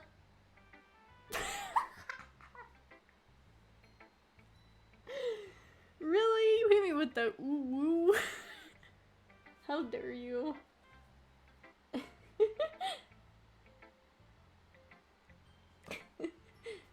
Okay. Well, I'm not very good at figuring out if poems are good or bad. But that's why I just go by my heart. If it makes me feel things, then it must be a good poem. I'm not sure that's exactly how it works. Then again, I guess conveying feelings is a pretty important part of this whole thing. Yeah, maybe. Honestly, I don't even know what kind of writing you like in the first place. Yeah, me neither. Why don't you at least try giving it some thought? Aw, you want to write something for me? That's so sweet. Yeah, right. But you're always thinking about other people. You need to think about yourself once in a while. If you don't, you might end up getting hurt at some point. Huh? Well, I don't really know what you mean, but I'll try to keep it in mind. Well, whatever. Anyway, let's see. I guess I like happy poems. Wait, sometimes I like sad poems too. Sometimes a little bit of both. There's a word for that, right? What's the word I'm looking for? Bittersweet! Yeah. I like things that are happy and things that are sad. Happy and sad? I can't see you liking something sad, Sayori. Well, I like happy the most. But sometimes when you have a little rain cloud in your head, a sad poem can help give the rain cloud a little hug. And make a nice happy rainbow. Sayori, that's unexpectedly poetic. It is? Maybe I'm getting better at expressing my feelings after all. Thanks, Horizon. I should go write that down then. You can read my poem now, okay? Oh, it's longer. Okay. God, her little theme is cute. Bottles. I pop off my scalp like the lid of a cookie jar. It's the secret place where I keep all my dreams. Little balls of sunshine, all wrapping together like a bundle of kittens. I reach inside with my thumb and forefinger and pluck one out. It's warm and tingly. But there's no time to waste. I put in a bottle to keep it safe. And I put the bottle on the shelf with all the other bottles. Happy thoughts, happy thoughts, happy thoughts in bottles, all in a row. My collection makes me lots of friends. Each bottle is starlight to make amends. Sometimes my friend feels a certain way. Down comes a bottle to save the day. Night after night, more dreams. Friend after friend, more bottles. Deeper and deeper my fingers go. Like exploring a dark cave, discovering the secrets hidden in the nooks and crannies. Digging and digging, scraping and scraping. I blow dust off my bottle caps.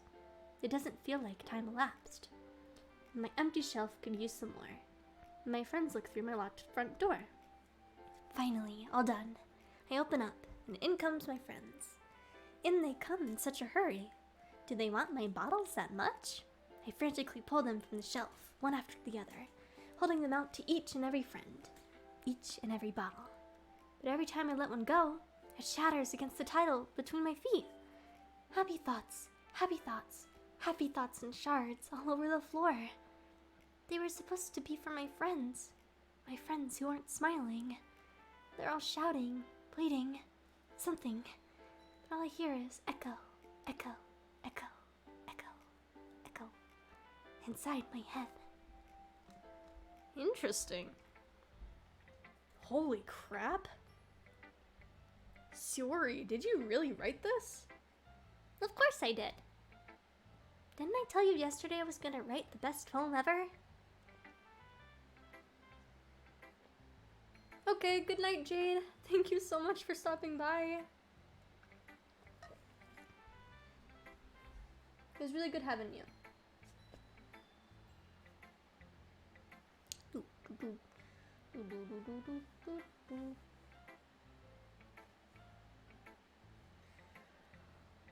Oh, man. Bye, Jade. Have a good time zone.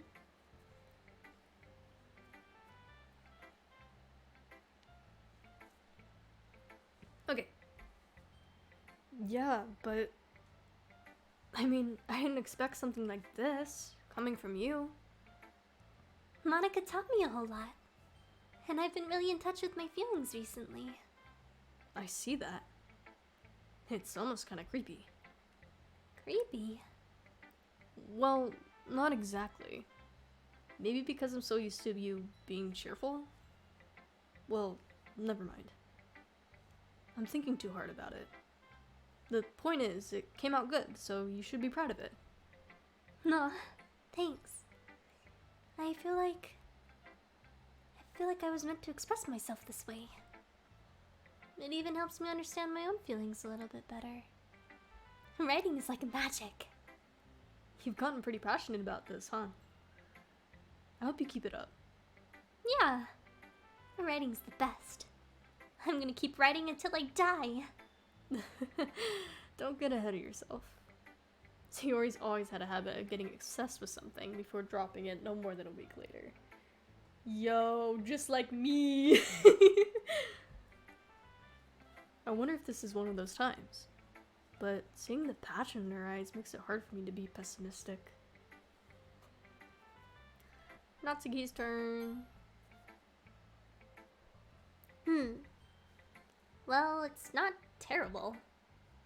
But it's pretty disappointing after your last one. Then again, if this one was as good as your last one, I would be completely pissed. Well, I guess I wanted to try something a little different this time. Fair enough. You're still new to this, so I wouldn't expect you to find your style right away. Come to think of it, this kind of reminds me of Sayori's poem from yesterday. You think so? Yeah. Well, I guess if you've been friends with her for so long, you might be on the same wavelength.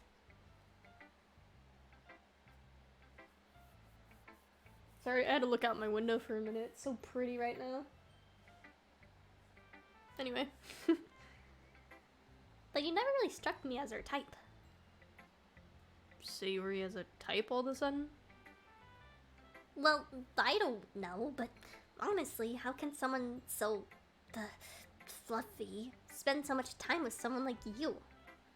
It's like she's dragging around a dead weight. Oh, that's me. That was a little unnecessary. But think of it this way. If it weren't for me, she would probably just fly away like letting go of a balloon. You could say we take care of each other in our own way. Whatever it is, I don't get it. Oh, yeah, I guess I'm supposed to show you my poem. Here. Amy likes spiders. You know what I heard about Amy? Amy likes spiders.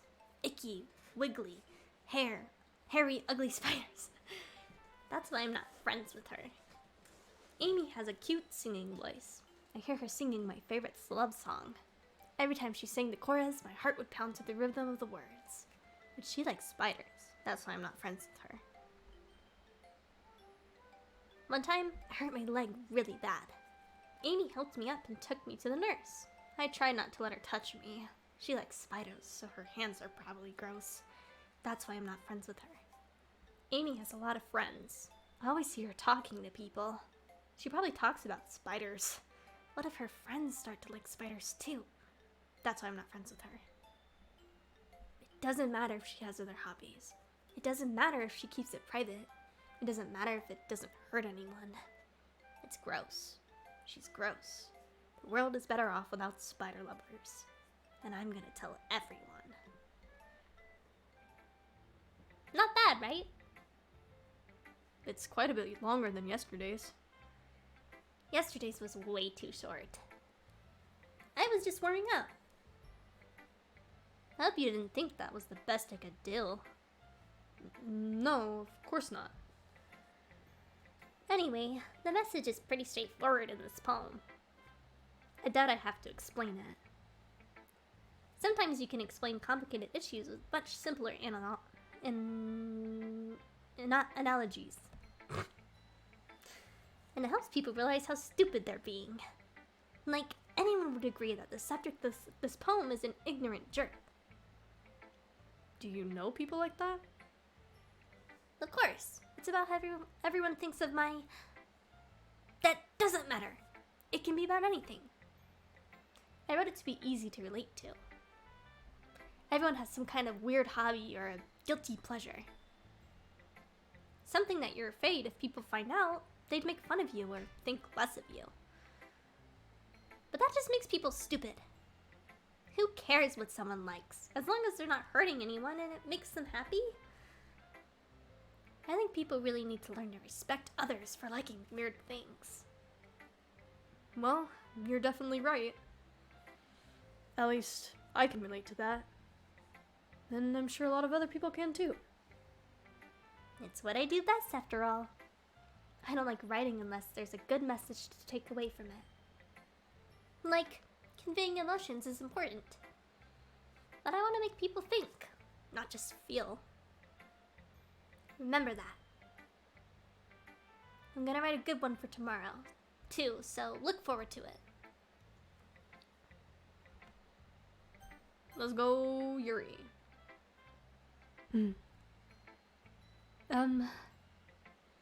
Are you still mad at me? What? For disrespecting Natsuki yesterday. Because reading this poem, now I know why you got mad at me. Because you prefer her writing over mine. That's not really true. Meaning when I disrespected her, I disrespected you too. Didn't I? Oh no. Yuri, you might be reading into this a little too much. How could I be so stupid? I always let these things happen.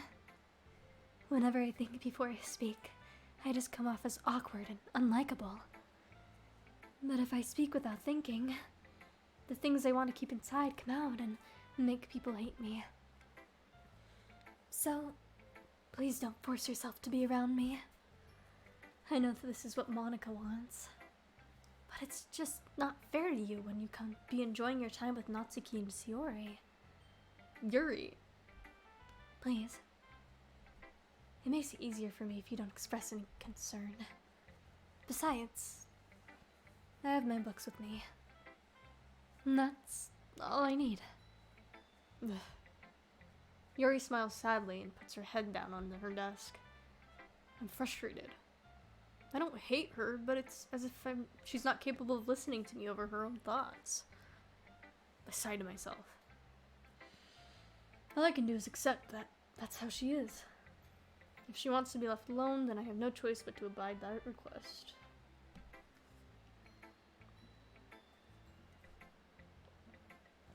Damn, okay, so I'm not even gonna be able to read her poem? Dang. Alright. Hey, Monica. Hey, buddy, Monica. Hi again, Horizon. How's the writing going? Alright, I guess. I'll take that. As long as it's not going bad. I'm happy that you're applying yourself. Maybe soon you'll come up with a masterpiece. I wouldn't count on that.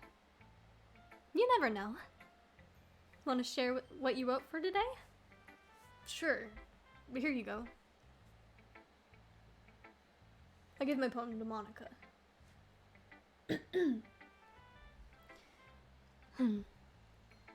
Alright. I like this one. It makes me think of something Shiori would like. Is that so? You and Shiori are really good friends, right? I wouldn't be surprised if you had those sort of things in common.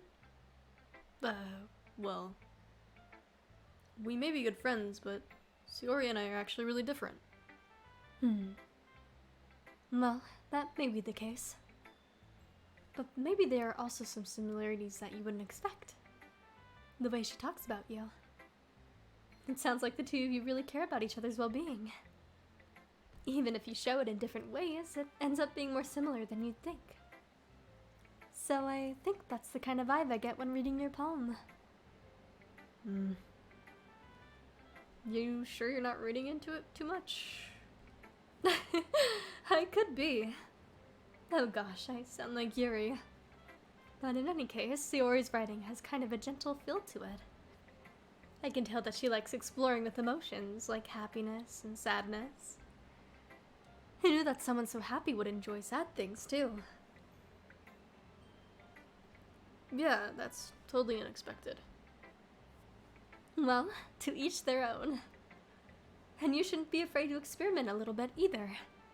But anyway, you want to read my poem now? I like the way this one turned out, so I hope you do too. Alright, let's take a look. Oh no. Okay. Save me. The colors, they won't stop. Bright, beautiful colors. Flashing, expanding, piercing. Red, green, blue, an endless cacophony of meaningless noise. The noise, it won't stop. Violent, grating waveforms, squeaking, screeching, piercing. Sine? Cosine? Tangent? Like playing a chalkboard on a turntable. Like playing a vinyl on a pizza crust. An endless poem of meaningless. Load me?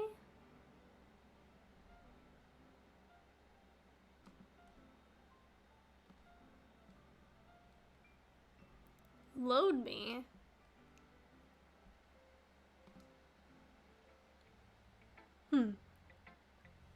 It's even more abstract than your last one, huh? I guess it's just the way I write. I'm sorry if you don't like it. No, I never said that. It's just the kind of thing I'd never really seen before, I guess. I kind of like playing with my space on the paper. Choosing where and how to space your words can totally change the mood of the poem. It's almost like magic. The way I wrote the lines really short makes it feel like they're trying to speak over the noise. I see. It's still hard for me to tell what it's about, though. Sometimes asking what a poem is about isn't the right question. A poem can be as abstract and as a physical expression of a feeling, or a conversation with the reader. So putting it that way, not every poem is about something. Anyway, here's Monica's writing tip of the day. Sometimes you'll find yourself facing a difficult decision. When that happens, don't forget to save your game. You never know when you might change your mind. Or when something unexpected may happen. Wait, is this tip even about writing?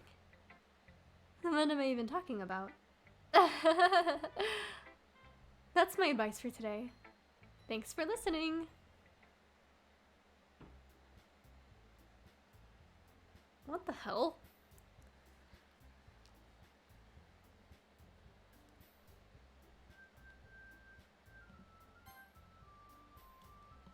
I'm gonna save.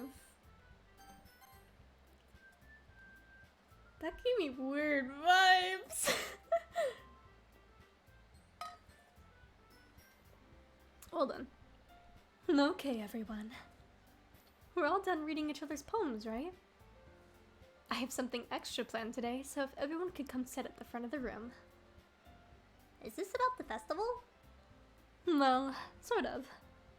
Ugh. Do we really have to do something for the festival? It's not like we can put together anything good in just a few days.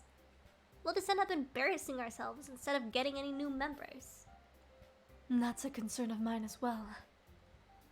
I don't really do well with last-minute preparations. Don't worry so much. We're going to keep it simple, okay? We won't need much more than a few decorations. Sayori has been working on posters, and I've designed some pamphlets we can give out during the event. Okay, that's great and all. But that doesn't tell us what we're actually going to be doing for the event. Sorry. I thought you heard about it already. We're going to be performing. Performing? Monica. Yeah, we're going to be having a poetry performance. Each of us are going to choose a poem to recite during the event. But the cool part is, we're also going to let anyone else come up and recite poems too. Sayori's putting it all on the posters in case anyone wants to prepare ahead of time. Sayori, who's been coloring a poster, holds it up for us to see. Are you kidding me, Monica? You didn't already start putting those posters up, did you? Nah, well, I did. Do you really think it's that bad of an idea? Well, no. It's not a bad idea. But I didn't sign up for this, you know? There is no way I'm going to be performing in front of a group of people like that. I agree with Natsuki. I could never, in my life, do something like that. Imagining it, Yuri shakes her head in fear. Guys? No, Sayori. I understand where they're all coming from. Remember that Natsuki and Yuri have never shared their poems with anyone until just a couple days ago. It's a lot to ask of them to recite their poems out loud to a whole room full of people. I guess I kind of overlooked that. So I'm sorry. But I still think we should give it our best. We're the only ones responsible for the fate of this club. If we start the event and each put on a good performance, then it will inspire others to do the same. And the more people who perform, the better we'll be able to show everyone what literature is all about. Yeah. It's about expressing your feelings. being intimate with yourself, finding new horizons. She said horizon. And having fun. That's right. And it's those reasons that we're all in this club today. Don't you want to share that with others? To inspire them to find the same feelings that brought you here in the first place? I know you do. I know we all do. And if all it takes is standing in front of a room for 2 minutes and reciting a poem, then I know you can do it. Natsuki and Yuri remain silent. Sayori looks worried. I guess that leaves me no choice. I agree. I don't think it's too much to ask. I think that Sayori and Monica have been trying really hard to get new members. The least we can do is help them out a little bit. Well, maybe, but... It looks like Natsuki doesn't have any arguments left. Okay, fine. I guess I'll just have to get it over with. Alright! Phew. Thanks, Natsuki. What about you, Yuri? Yuri dejectedly glances around at everyone else's expectant faces. I guess I don't really have a choice. That's everyone. You're the best, Yuri. This club is seriously going to be the death of me. Oh gosh. You'll be fine, Yuri. But anyway, let's move on to the main event. I want each of you to choose a poem of yours. We're going to practice reciting them in front of each other. No way! Monica! This is too sudden. Well, if you can't recite your poem in front of the club, how do you expect to do it in front of strangers? Oh no. Don't worry. I'll start off to help everyone feel a little more comfortable. Can I go next? Of course. Now, let's see. Monica flips through her notebook to the specific poem she has in mind for herself. She then stands behind the podium. The title of this poem is The Way They Fly. Monica begins reciting her poem. Her clear, confident voice fills the room. More than that, her inflection is pristine.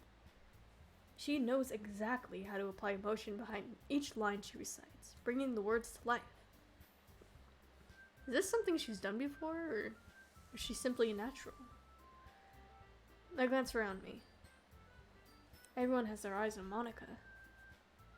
Sayori looks amazed. Yuri has an intense expression on her face that I don't understand. Finally, Monica finishes the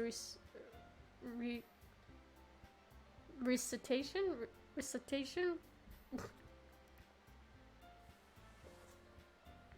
Ooh.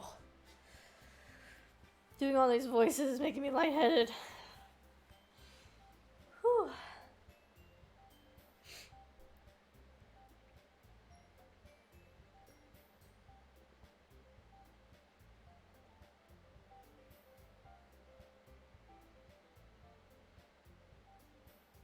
Yeah, sit and breathe for a second. Jesus Christ. No one worry about me, I'm fine though. Whew. I'm doing great. Thanks, Ben.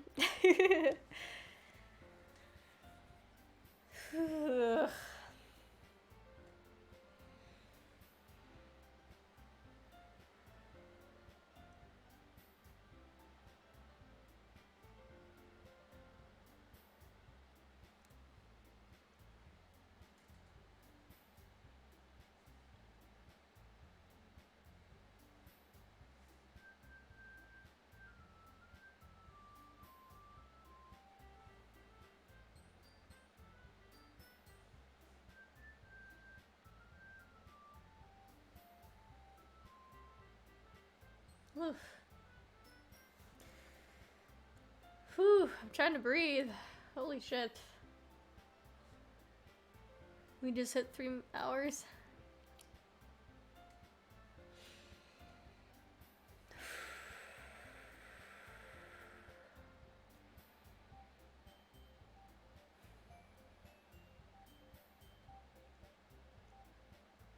Ugh. Okay. Let's finish this up before we have to write the next poem.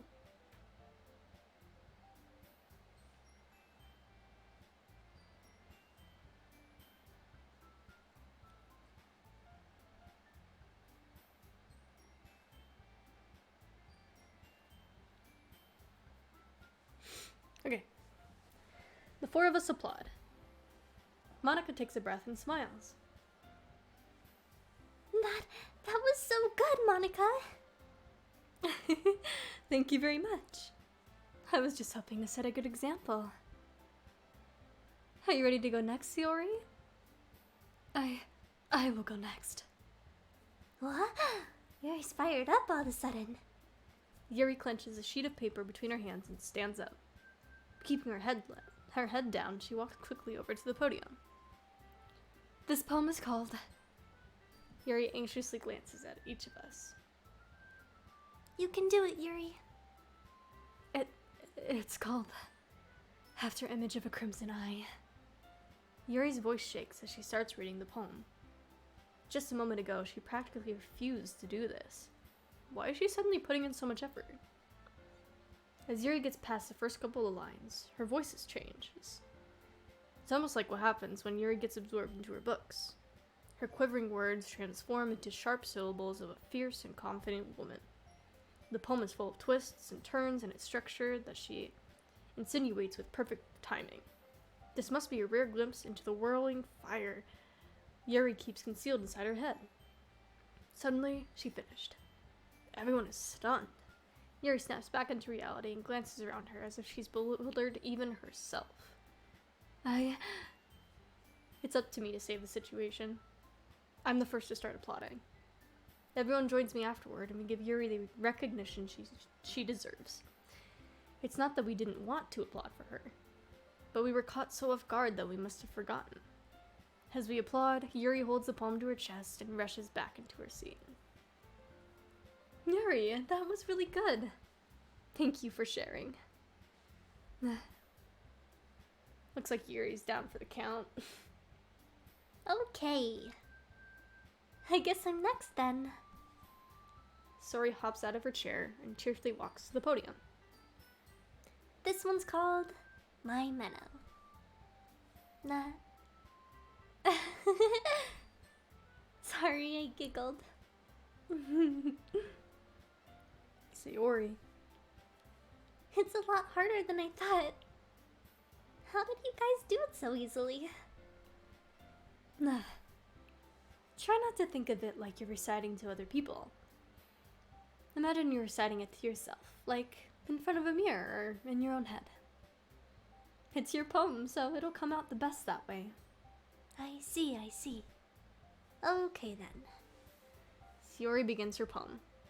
Somehow, it feels like her soft voice was made as a perfect match. The poem isn't aimlessly cheery like Sayori is. It's serene and bittersweet. If I were to read this on paper, I probably wouldn't think much of it. But hearing it come from Sayori's voice almost gives it a whole new meaning. Maybe this is what Sayori meant when she said she likes my poems. It's like I get to reach more deeply into someone I thought I knew through and through. Sayori finishes, and we applaud. I did it! Good job, Sayori. Even Horizon liked it. I guess that's a good sign. What does that even mean? It came out nicely, Sayori. The atmosphere of the poem fits you really nicely. But it might be that other poems wouldn't work quite as well with that kind of delivery. I don't really understand. In other words, I've seen poems of yours where that sort of gentle delivery wouldn't work as well. They might need a little more force behind them, depending on what you're reading. Oh, I know what you mean. Well, I've been practicing that kind of thing. It's just embarrassing to do in front of everyone. Then next time, I'm going to make you pick a poem that challenges you a little more. We don't have much time before the festival, you know. Okay. Now, who's next? Natsuki? Humph. Don't make me go before Horizon. It's not like I compare to you guys anyways. Might as well let Horizon lower everyone's standards a little before I have to do it. Natsuki. It's fine, it's fine. I might as well get it over with. But it's not like I have much of a selection of what to read. I'll just have to go with what I wrote for today. I stand up and step in front of the podium. Everyone has their eyes on me, making me feel terribly awkward.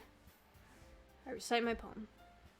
Since I'm not exactly confident in my own writing, it's hard to put energy into it.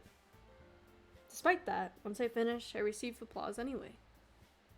Sorry, I'm not really as good as everyone else. Don't worry about it so much. I think it's less about your abilities and more about your lack of confidence in your writing. And that's something that'll improve over time, though. Yeah, maybe. Alright then. That just leaves you, Natsuki. Yeah. I'm going. Natsuki begrudgingly gets out of her seat and makes her way to the podium. The poem is called... It's called... Why are you all looking at me? Because you're presenting. Anyway, the poem is called Jump. Natsuki takes a breath. Once she starts reciting the poem, her sour attitude disappears a little. While she's still a little unenthused, her poem has a rhythm and rhyme to it. It's Natsuki's trademark style, and it works surprisingly well when spoken out loud. The words feel like they bounce up and down, as if giving life to the poem. Natsuki finishes, and everyone applauds. She huffs back to her seat. That wasn't so bad, was it? Easy for you to say. You'd better not make me do that again. Well... Do you at least feel prepared enough to recite a poem in front of other people? I mean, doing it in front of other people will be way easier. I can put on whatever face I want for other people.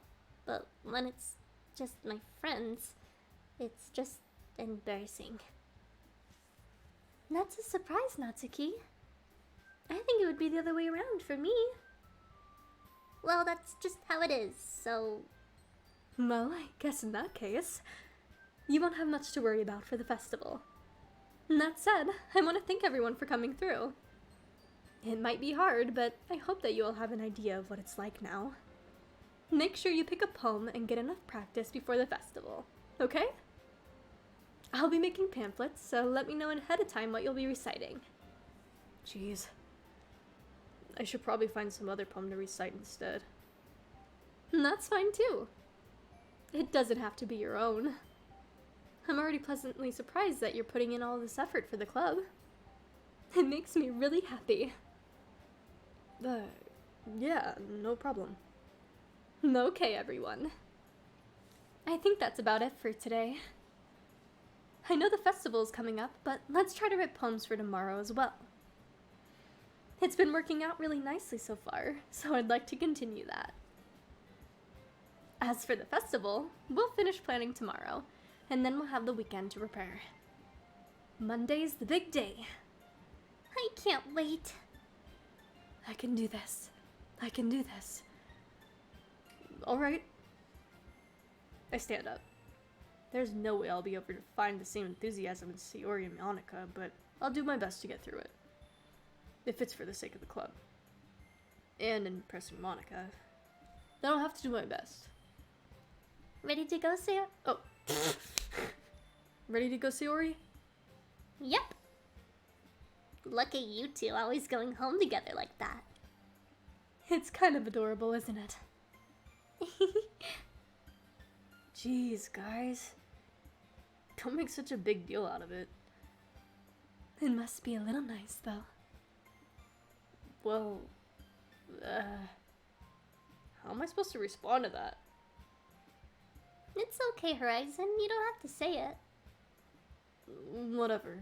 Let's go already. I walk home with Sayori once more.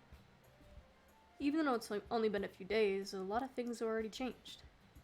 But today, Sayori is being a little quieter than usual on the way home. Hey, Sayori. Sorry, I was spacing out. No wonder. I was thinking about something from earlier. I like how we get to... I mean... Sayori fumbles with her words. So, let's just say that one day, Yuri asked to walk home with you. Huh? What would you do? What kind of question is that? You're kind of putting me on the spot here. Well, I would still walk home with you, because it's our tradition. Sayori, you really think I would ditch you for Yuri? But she's so beautiful and smart. Jeez. I already see her in the club every day. Besides, you always seem to really like going home together. I wouldn't just ruin that for you. You're so silly, Horizon. You think about me too much sometimes. Yuri would deserve it if she wanted it, so... Sayori, I've already made my mind. I really can't figure you out sometimes. Sorry. Besides, what's the point in speculating something that's never going to happen? The conversation trails off.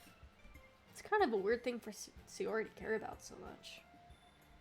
It's because she likes you, dude. She's got a big fat crush on you. But I want to respect her and keep her happy too. Then again, the festival's only a few days away. Who knows what will happen in that time? Whew. Okay, y'all. I am gonna have to end... Come on, let me save. I'm gonna have to end the stream there for today. My voice is gonna be shot if I continue anymore. But whoever is still here, thank you so much for tuning in today. I really appreciate your guys' support, and I'm happy you guys find me entertaining playing these games. So I'm really excited to see what happens and how the story progresses as we delve more into this interesting game. But yeah, thank you all for tuning in, and I hope everyone has a good time zone, whatever time it might be on your side of the world. And yeah, I will see y'all later. Goodbye, goodbye, goodbye. I give smooches. Mwah. Mwah. Mwah. Okay, see you later. Goodbye, goodbye, goodbye. Mwah.